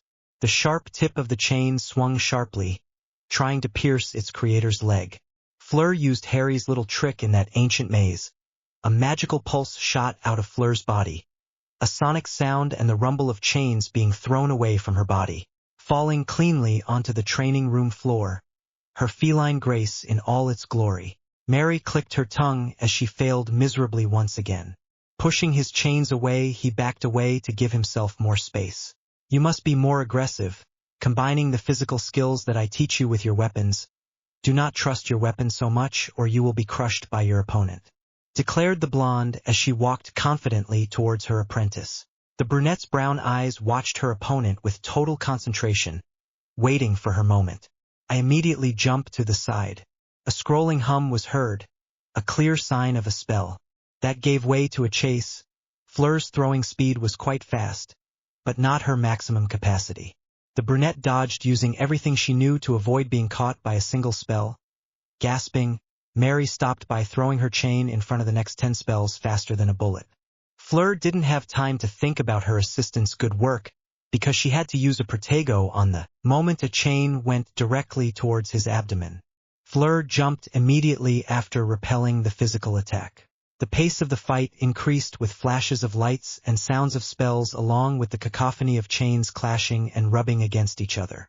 Physical blows from the chestnut falling painfully to the ground. Leveling up, FLUER began to cast explosive spells. Mary struggled to dodge, but its larger range was difficult to avoid. Using his chains, he intercepted 2 bombardas. The chains exploded. A second later, they reassembled, shining as bright as ever. FLUER used that second to begin a flurry of spells to incapacitate her, while the brunette, in a show of skill, began to move at angles that she was sure she had not taught her. The brunette felt the pain in her muscles as she forced her body to the limit to be able to dodge. When there was a momentary lapse in her opponent's blast, Mary ran with her chains spinning in front of her. The following spells seemed to be deflected in other directions as she approached. Changing strategies, she began to zigzag closer to the blonde. When she was close enough, FLUER discarded the spells to begin throwing and dodging blows. The chains tried to be useful but were useless at such a range. Nearby, wrapping herself around the brunette girl's forearms, she used them to take less damage and deal much more to her opponent. FLUER was no beginner, so she was able to get away completely unscathed. Finally, Mary brushed the perfect skin of FLEUR's cheek, just a second before a blue fire exploded from FLUER being thrown backwards, crashing to the floor of the room, completely without the strength to continue. Panting with the effort, Mary laughed. It was a touch, but no one could boast of doing that except the villa's boyfriend. FLUER looked at her with a slight smile on her beautiful face. The girl was determined to give her that. She wasn't tired yet. She hadn't sweated at all, but the girl managed to touch her. That was great progress compared to the day before, where she couldn't even get within 3 meters of her. You were implacable. That will help you in the future. If you want to work with us, you will have to improve more than this, FLUER said as she came to help her up. I have nothing more to teach you. From now on you will begin your own personal training. He finished his statement while standing her up with one hand. The brunette girl stood up with her face as surprised as she felt. Recovering, he shook his head in disbelief. But I can barely touch it, he shouted with alarm. He had not yet learned everything he could. FLUER laughed musically. Mary, when I told you that my goal would be to teach you everything I can to the point that you could beat me over the course of 6 months, I wasn't serious. Harry put everything into making me what I am now. It took him 2 years to do it. I never expected you to beat me, however I didn't think you could touch me either. That is a great achievement. I point out. Just don't get arrogant, it's okay, he warned. A little arrogance is good for your health, commented a boy with green eyes approaching the 2 girls. The brunette jumped when she heard that voice, running her hands subtly through her brown hair to try to fix it. FLUER rolled her eyes at the voice and huffed in annoyance when she noticed the subtle girl next to her. Turning to the boy, yes, it's so healthy that you ended up with a black eye in our last training session. He mocked superiorly before the black-haired boy. It was easy for you, he replied scandalously in jest, looking at the brunette girl with her face in a mock-hurt expression. You believe me, right? The poor girl screamed. She was not prepared to receive all the attention from the boy of her dreams. Why yes. I believe you, Mr. Harry. Mr. Peapotter. Stuttering with difficulty. Her cheeks flushed at her embarrassment. Ha! You see, she knows what I'm talking about, he said triumphantly. FLEUR's delicate eyebrow began to twitch at her boyfriend, using the poor girl who, although she is a beauty, melts in front of her stupid boyfriend. Pulling on Harry's sensitive ear, FLUER pulled him away from the messed-up girl. Stop doing stupid things, you know very well that his opinion of you doesn't count. I reply with annoyance. Oh, okay, whatever you say, love, just let go, let go. He lamented while cradling his imprisoned ear. Mary watched the moment between her bosses. She and about 5 other employees were the only ones who knew the depth of the young businessman's relationship. They had asked that the secret be kept until all their preparations were ready. Within a month, the new and improved security company named SNPG, or Specialized Nimbus Professional Guards, would be announced. She was already active and everyone already knew it. She was the main person in charge of security for all Nimbus facilities. Not to mention that the contracts that the previous owners had made with some small businesses had been renewed and provided with highly trained personnel. Everyone knew that the new company was now not a joke at all. However, it was not yet official as part of Nimbus. In a month that would change, and it would become the 5th branch of Nimbus in the eyes of the world. There were 5 official branches of Nimbus. The first was the virtual branch, in charge of virtual, cyber, and computer development, and all the synonyms of those words. If it was digital, then that branch was the branch to which it belonged. Directed by Harry Potter. I understood that he is already training his personal assistant to run that branch himself. The secondary branch of the company was the accessories branch. This branch covers everything that has to do with clothing items and objects that people carry on themselves. It was quite extensive and was directed by FLUER DELACOUR herself. Something that would soon change with her as his assistant and being under his direct command. The third branch was technological, led by a trusted employee of Mr. Potter and Miss Delacour, in charge of all the engineering, mechanics, robotics, and physics that a machine may contain. The fourth branch was logistics. She would initially be in charge of said branch, but her passion was simply in the product, not in managing money. Responsible for the distribution and banking management of the company's expenses and income, budgets, and statistics. It was a fairly serious branch, directly under the orders of the founders of the company. And of course the 5th branch was private security that operated under strict orders from Miss Delacour and Mr. Potter. However, there was a 6th branch. The ISS division, or the Ineffable Shadows Specialists division. A division that works in the shadows, as told by the words of FLUER DELACOUR. She would also be part of the secret division, the 6th branch of Nimbus dedicated to the secret war against a dangerous wizard called Voldemort. She was scared. She had seen what her employers could do. Maybe the enemy wasn't that powerful, or maybe it was stronger. She didn't know. But the fear of war was always present. All members of the 6th division were trained by the Towers. The Towers was the code name of 7 war veterans. They were already quite good at combat and security, but the founders of Nimbus went beyond that and trained them in the art of deathmatch, an aggressive and decisive way of fighting. As a personal assistant to one of the founders, she received special training from her employer. However, she was not the only one. All the Ineffables were trained to fight against the dark magicians in any circumstance. There was a series of technology that was combined with magic to make simple humans into dark magic hunting machines, and to a lesser extent, the Nimbus Guards are also quite competent to perform tasks against magicians or any other type of superhuman. In reality, the soldiers of the 6th Division were like something out of action movies where they could jump on buildings and take a missile only to get up with a few bruises. They needed to be if they were going to fight against immortal vampires and werewolves. She, like all Nimbus employees, was trained to act as best as possible in the face of an enemy of supernatural caliber. A virtual simulation in each part of Europe as well as in the same facilities gave them prior experience. The Ineffables, having authorization to know about the magical powers of the founders, were trained by magical constructions that simulated the enemy in the flesh. The Dementors were terrifying, at least for her. Returning to the present, Mary looked into the curious eyes of the cute couple in front of her. "Are you okay, Mary?" FLUER asked, thinking that he could have hurt her more than he thought. "Ah, yes, I was thinking about where to go from here. I didn't know that this would be my last day under your training, miss," he said, rubbing his left arm shyly. "You have to go to the ISS division, there meet with Axel. Tell him that you are ready for the next stage of your training," said FLUER as she gave him a marble ring with the symbol of the bishop. Mary looked at him with reverence. The bishop, the highest-ranking symbol besides the king and queen that represented Mr. Potter and Miss Delacour respectively. There was only one other bishop, and that was Harry Potter's assistant, Axel Claude. Placing it on her little finger like everyone who owned one, Mary bowed in respect before turning around and heading for the exit. Oh! And the Vila spoke, stopping her before leaving. Turning to look at the blonde, the brunette gave her full attention. Tell Axel to show you your new weapons. It's time for you to abandon the training wheels. I finished, smiling with pride. Mary opened her eyes in surprise and shock. She always thought that this would be her best weapon. He looked towards the black-haired boy. The green-eyed boy nodded his head, smiling pleasantly. Thank you, Miss Delacour. I will not disappoint you. With your permission, he said, bowing again and turning on his heel to leave his boss's personal training facility, thinking about the great things he will do in the future. She is a good girl. I am surprised at how quickly she got to where she is. I never thought I would see a girl as dedicated as your Isabel, Harry commented as he watched her leave. Fleur looked at him, smiling mockingly. That's because you don't want to compare anyone as my equal, she replied with some arrogance. Only Harry would hold her to such high standards. Harry smiled without looking at her.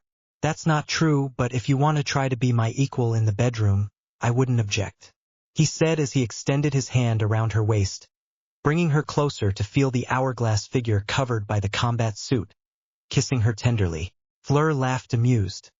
He had discovered that Harry was quite weak in resisting his body and got carried away when they were doing it.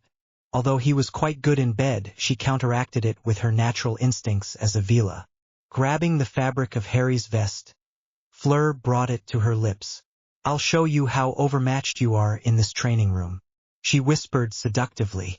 Harry smiled, impressed. All right, he said seriously. Round 1. He whispered seductively, attacking Fleur's soft lips while gently holding her face. Fleur immediately put her hands on his chest to push him away. She moaned in pleasure and felt the weakness in her legs. She hated when he used his surprise attack. And that's how the training room got the name The Nest. Finally, Nimbus Enterprise was now a self-sustaining company. Harry and Fleur had dedicated their time to creating the company, seeing every branch and production that the company would have and need, and today finally the company was at its best. Fleur had delegated all her powers to her assistant, just like Harry. They knew that this had to be done. They were wizards, not businessmen. They liked tranquility and peace. Being CEOs of the fastest-growing company would not give them that, not to mention that the real objective was to give them protection. Now the real challenge would begin, the war against Voldemort. According to reports, Voldemort began to move a few months ago, a series of disappearances in criminal circles, along with the resurfacing of names all too familiar to the young couple. A crime lord named Lucius Malfoy gave the beginning of a series of untouchable names. Of course, government organizations did not give them importance, and those that did do not have the resources to know those names. These organizations, the most prominent one called SHIELD, Homologated Intelligence, Espionage, Logistics, and Defense System. They were good, but not that good. If you weren't magical, then you couldn't even come close to the identity of the new big shots. Voldemort was intelligent. He had discovered the monitoring system of this world. With the technology as advanced as it was at this time, Voldemort carried out electronic intervention magic.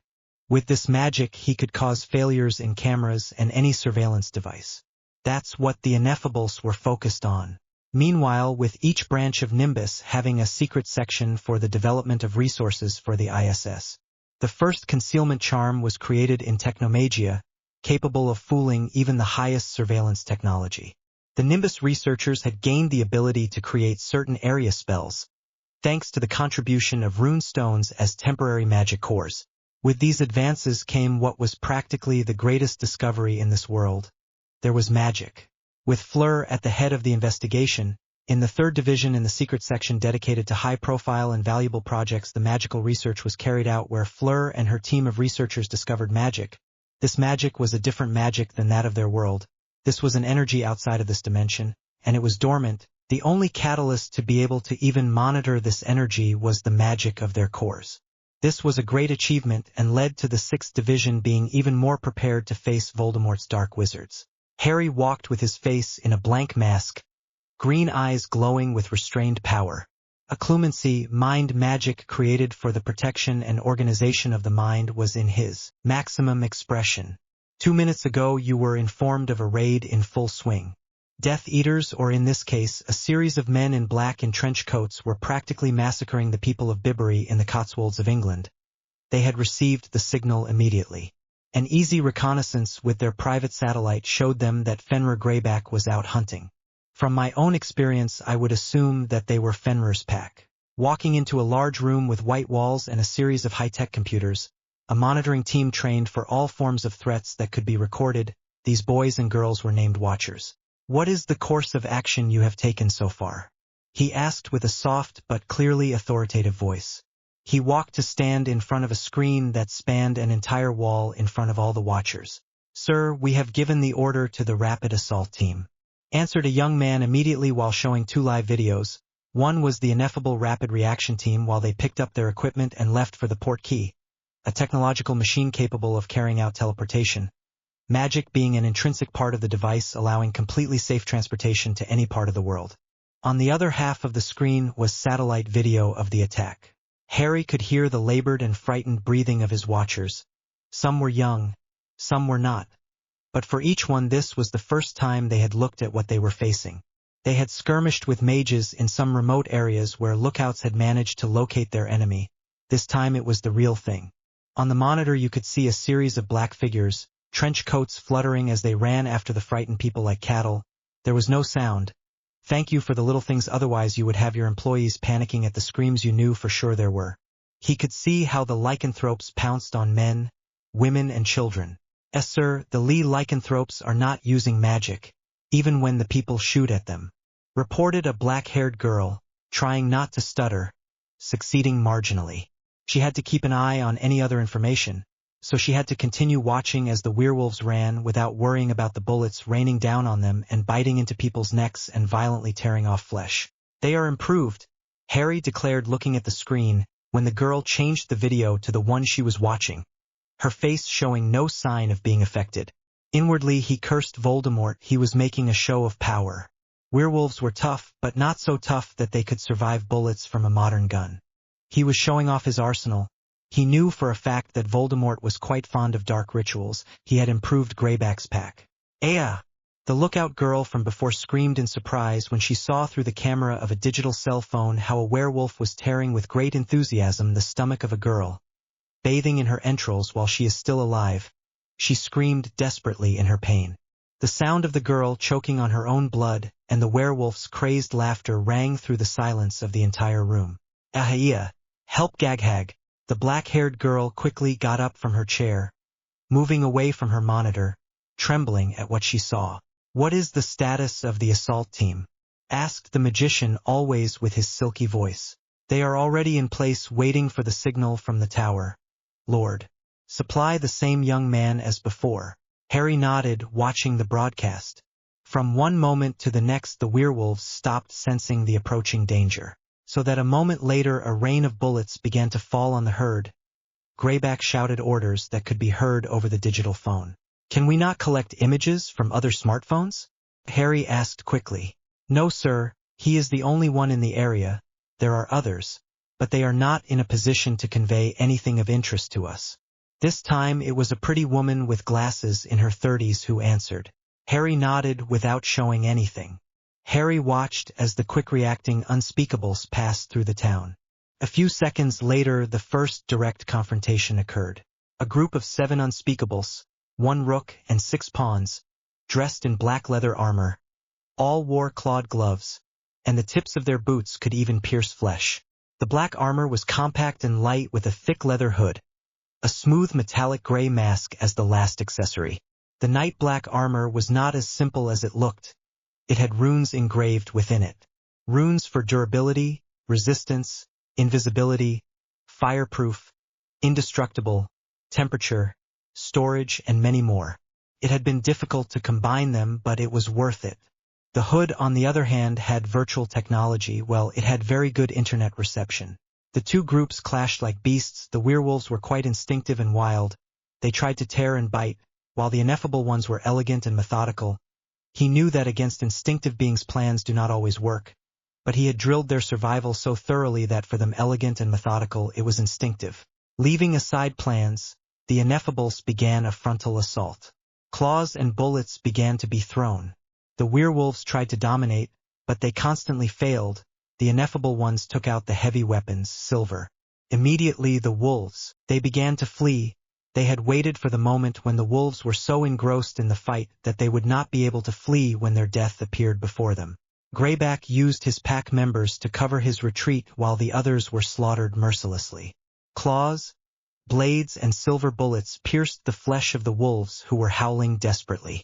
Although thanks to Voldemort's rituals the werewolves did not seem to be poisoned by contact with silver, the unspeakables were very capable of ending their lives the old-fashioned way. Silver alone gave them the dominant factor. The celebration broke out when the last of the werewolves fell under the clutches of the king's rook and his pawns. Watchtower, Fenrir Greyback escaped. The defense of the town has been successful, 13 civilian casualties, 26 wounded and no casualties in our squad. Beginning immediate extraction. The confirmation of the mission arrived in the monitoring room. Send the cleaners. Let there be no trace of us. I don't care if they discover that werewolves exist, but we stay in the shadows. Harry ordered, walking out of the monitoring room, stopping before leaving. He looked at his lookouts, smiling slightly. Good job. Keep up the good work. I hope this gives you more resolution than you had before, he said as he turned and left towards Cardiff, Wales, where FLUER was at a presentation of her latest fashion design. The lookouts in the monitoring room sighed tremblingly, joy on their faces. It had been the first time they had watched such a direct kill-or-be-killed confrontation. Now they knew what their purpose was. They wouldn't let something like this go. They were the eyes of Nimbus. They couldn't blink even for a moment.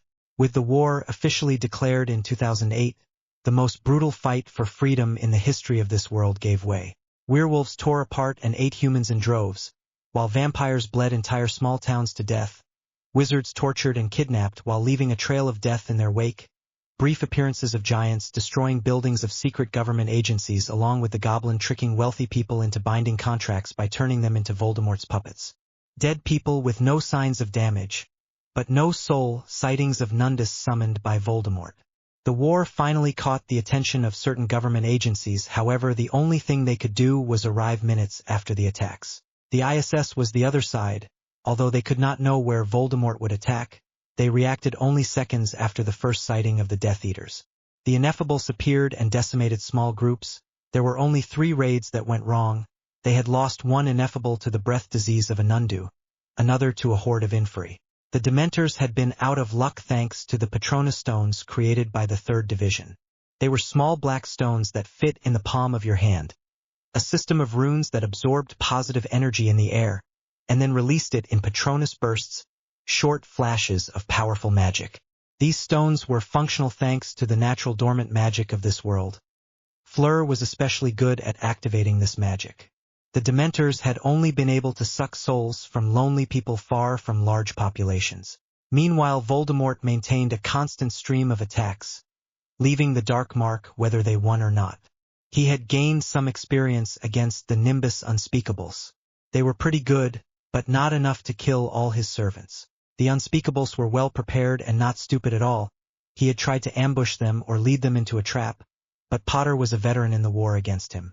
Over the course of the year it became evident that the war would be long and bloody. Surprisingly, Nimbus had the least casualties and yet constantly lost its protégés. Losing to Nimbus would be a complete massacre. Losing to Voldemort was just a short-handed inconvenience. Voldemort began using Muggles for covert tasks and began to subtly make a dent in the world's governments. But even that gave way to Nimbus sending his own shadows after the spies. The Ineffable ones infiltrated as employees and clients even as the shadows themselves. When the spy jumped, the head was crushed and then disappeared from the records. They were subtle, but Voldemort could tell who was the executioner of his little rats. However, Voldemort could not ignore the threat of the Muggles if they discovered something significant in a given house. His list of murders was quite long. This is how Voldemort set his sights on a Muggle of superior intelligence, capable of manufacturing weapons that could be a problem for his organization, a certain merchant of death. Kill him, he ordered his subjects. I loved that word. Send the pets. He smiled without joy on his serpentine face. Kunar Province, Afghanistan. On a road in the middle of the desert, a line of vehicles crossed the dust, leaving trails behind them. The music of AC/DC could be heard inside one of the vehicles. An escort if you ever saw one. Inside the vehicle with the radio on were 4 people, 3 soldiers and a guy with dark glasses and a very expensive suit for a place like this. The soldiers remained uncomfortable around the man with a well-trimmed beard and mustache, a glass with Scotch whiskey and ice cubes. The guy was L. Anthony Edward Stark, better known as Tony Stark. He noticed that the soldiers were looking at him with discomfort. Having enough, he decided to speak. I feel like they're taking me to a court-martial. It's crazy. What did I do to them? He asked, shaking his whiskey. The soldier just looked ahead. Are they going to stop and kill or what? Stark looked towards the younger soldier who was next to him. Don't they have a language? Moment of silence. Hey, Forrest. I speak loudly to the soldier. Yes, I have a tongue, Lord. He responded immediately with discomfort. Ah, he said as if he understood. I understand they don't like me. I take a drink. No, you intimidate them. Corrected the pilot who turned out to be a woman. How are you? It's a woman. Seriously, I didn't even realize. I declared, looking at the soldier next to me. I say I would apologize, but that is not the case. I thought he was a soldier, he commented. The soldier smiled. I'm a pilot. He corrected again. Without taking your eyes off the road. Well, I'm going to tell you that pilot has a beautiful bone structure. And now it's hard for me to stop seeing her. Isn't it strange? The soldiers laugh at the comment. Relax, laugh. Hey. Stark smiled as he managed to relax them. The soldier in front of him turned curiously. Sir, I have a question. Yeah. Yes, come on. He said, happy that he was not surrounded by the unbearable silence. Seriously, he was linked to the 12 Maxim cover models from last year. I ask curiously. What an excellent question. I point out. His mind traveled to last year. Yes and no, my schedule did not coincide with March, but luckily in December they were twins. He finally responded. Another thing? The young soldier hesitantly raised his hand. Stark looked at him in disbelief. It's a joke. Raised hand? The soldier quickly put her down. Hesitantly he looked at Stark. Would it be amazing to take a photo of us? He said in the statement in the form of a question. Stark thought about it, shrugging. Yes, it would be incredible. Approaching to take the photo with the soldier's camera. But don't upload it to your website. He said, already in position. The soldier made the sign of peace. Sorry, but no signs. I joke. The soldier lowered his hand. Do it, I'm joking. He said again when his joke was taken seriously. The soldier raised his 2 fingers again. Yes, peace, I love peace. I would be out of work if there were peace. I rambled, waiting for them to take the photo. Hurry up. Press the button. Don't change anything. The soldier urged. Just as the soldier in front of them pressed the button, the vehicle in front of them exploded. Flames expanded and parts of the machine flew over them. The pilot had to stop the vehicle before colliding with the wreckage. What's happening? Stark asked in surprise as the soldiers prepared to respond. Don't know, answered the soldier next to him. The pilot got out of the car with her weapon ready, only to be pierced by enemy fire and immediately fall lifeless. The other soldier in front ordered the younger one to stay with him. Jimmy, stay with Stark. Before leaving and dying a few seconds later. Stark looked around scared, not knowing what to do. Shit, who the hell are they? Asked his now only guard. The shots of the other soldiers could be heard. Turning to Stark, the young soldier began to speak. Listen, Mr. Stark, I will go out and open a path for you. You will have to flee. Use this, he said, handing her a thick cloth that could be confused with desert soil. Keep your head down and hide immediately. Don't try to go too far. Stay close. People don't tend to look that close. Just hide well, he ordered while loading his weapon and leaving the vehicle. No, wait. I tried to stop him, but the soldier had already left. The soldier cursed as he dropped to the dusty ground as shrapnel from a shotgun flew over his head, firing a round in the general direction.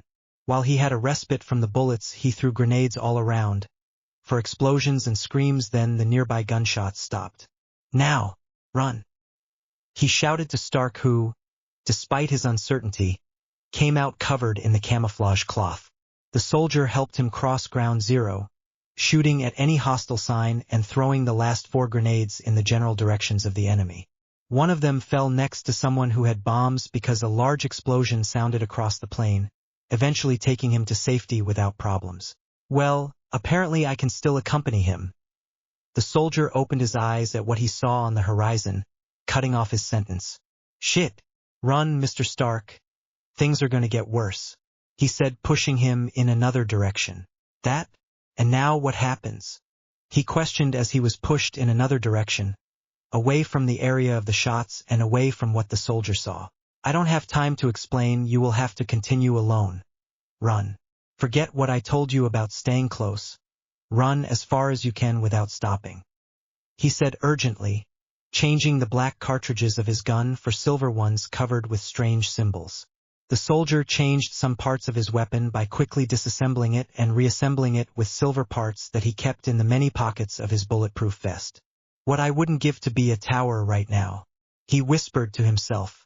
What the hell is happening? Where am I going? I replied without deigning to run. The soldier finished and looked at the billionaire with a seriousness that wasn't there before. If you stay, you will die in the worst way you can imagine. The things that are coming are not something you want to see at this moment in your life, so run. I order. If I stay, I die. Then if you stay, you will die too, I replied. If the soldier would die, at least he would die with him. It would be a good ending for him. I am a soldier, it is my job as your escort. If you die, all this trouble was in vain. The best thing you can do is live long enough to pay me for this, he said, throwing him the camera that he picked up before getting out of the vehicle. Save it, I hope I don't see it soon, he commented, smiling before taking off his helmet and running in the original direction where they were going at the beginning. Stark held the camera in his hand, looked at it for a moment, clutching it tightly, turned around and ran into the unknown. Jimmy Forrest was a good soldier, at least that's how he was described in his identity as a United States soldier. Rubbing the ring on his little finger hidden from the eyes of others, in the white color of the marble, the symbol of the chess pawn stood out ominously. He had been one of the first to enter the Unspeakable Shadows program, a division trained for infiltration and many more areas, given the capacity for emotional control like only a master occlumencer would have thanks to the ring on his finger. He had been in the army for 2 years before being recruited by the Ineffables 4 months ago, thanks to the great influence of Nimbus with the cover that he had been chosen to be a tester of their protection technology for the army. He had 2 months of rigorous training. He was good before receiving the Ineffables course, but now he was very good. He had been chosen to protect Anthony Stark from magical threats while he was in Afghanistan. It was routine for him. He never thought he would be fighting that. Swallowing, Forrest looked at what was approaching. Nundus, 7 of them actually, each of them with a huge metal ring on the front left leg. The Ineffables and the Nimbus guards were 2 separate entities. The guards in a way were the bodyguards and those in charge of protection, while the Ineffables were classified under names of chess pieces: pawn, rook, knight and bishop. The king and queen were immovable. The dynamic, although different in the game, was a sample of the Ineffable, preparing the ground for when the war is discovered by the entire world. In the game they were classified as guards, defenders, knights, and enforcers. They would use the same designations, but then code names would be of no use. He was a pawn. That does not mean he was disposable as everyone would think, since they are given the option to be whatever they want to be as long as they receive and pass the necessary tests. He, unfortunately, had only received 2 months of training, thinking that as army member could continue to improve. The problem is that if you don't rank up to at least tower, you don't get your own personal weapon and training to go with it. As a pawn, he only had weapons capable of hurting his magical opponents, not a true advantage in itself. Pawns were soldiers who could decimate enemies while working in squads. He alone was 1 against 7 beasts that breathed the plague. Not very good odds. Aiming his gun, he began a race to meet the enemy. A herd of Nundus trotted on the horizon towards their prey with only 1 human among them. The Nundus were dark creatures by nature, toxic black jaguars with no hair, thick skin and spines all over their body, tail and legs, black eyes, and his breath so full of virulent diseases. 2.5 meters high and 7 meters long. Forrest gulped as the Nundus roared, the fur on their necks expanding, giving them the appearance of lions. Steeling himself, he remembered all his ineffable training. Pulling the trigger. A well-aimed blast at the hind leg of the nearest Nundu. The creature roared in their direction, losing its balance momentarily. The farmhand ran around the small hill where he hid after the first burst of gunfire. The beasts were semi-intelligent, running towards the general direction of their attacker. Shit, Forrest hurried to the other side. The tremors of the galloping dark creatures reverberated through the area. The terrorists, he noted, had fled immediately when they heard the roars. Coming into view quite close to the approaching beasts, he launched a bullet that expanded and separated, forming a tornado of metal that hit the Nundu's snout, liquefying the black flesh, sending pieces across the desert ground. Another beast lunged at the soldier, snarling, leaping beneath the Nundu's large body. A piece of brown cloth was over his nose. It was enchanted and allowed him to breathe without fear of being poisoned by the creature's breath. Sliding across the dirt, he pulled out a small knife that expanded to the size of a European sword. With a war roar, the unspeakable one cut off the Nundu's hind leg. The most difficult thing about fighting dark creatures was their ability to regenerate, so it was no surprise when the first wounded Nundu came running completely healed over him. By quickly rolling over the uneven ground and using the time runes on his basic suit hidden under his uniform, he was able to slow the fall of the colossal beast so he could move out of its range. Stopping, Forrest turned to continue his attack only to feel the thorns of a Nundu's tail digging into his back. "Damn, this is so charming," he said while cutting the tail. Tony Stark could only hear unknown words before darkness claimed him. The last thing he remembered was seeing his name on the bomb that exploded in front of him.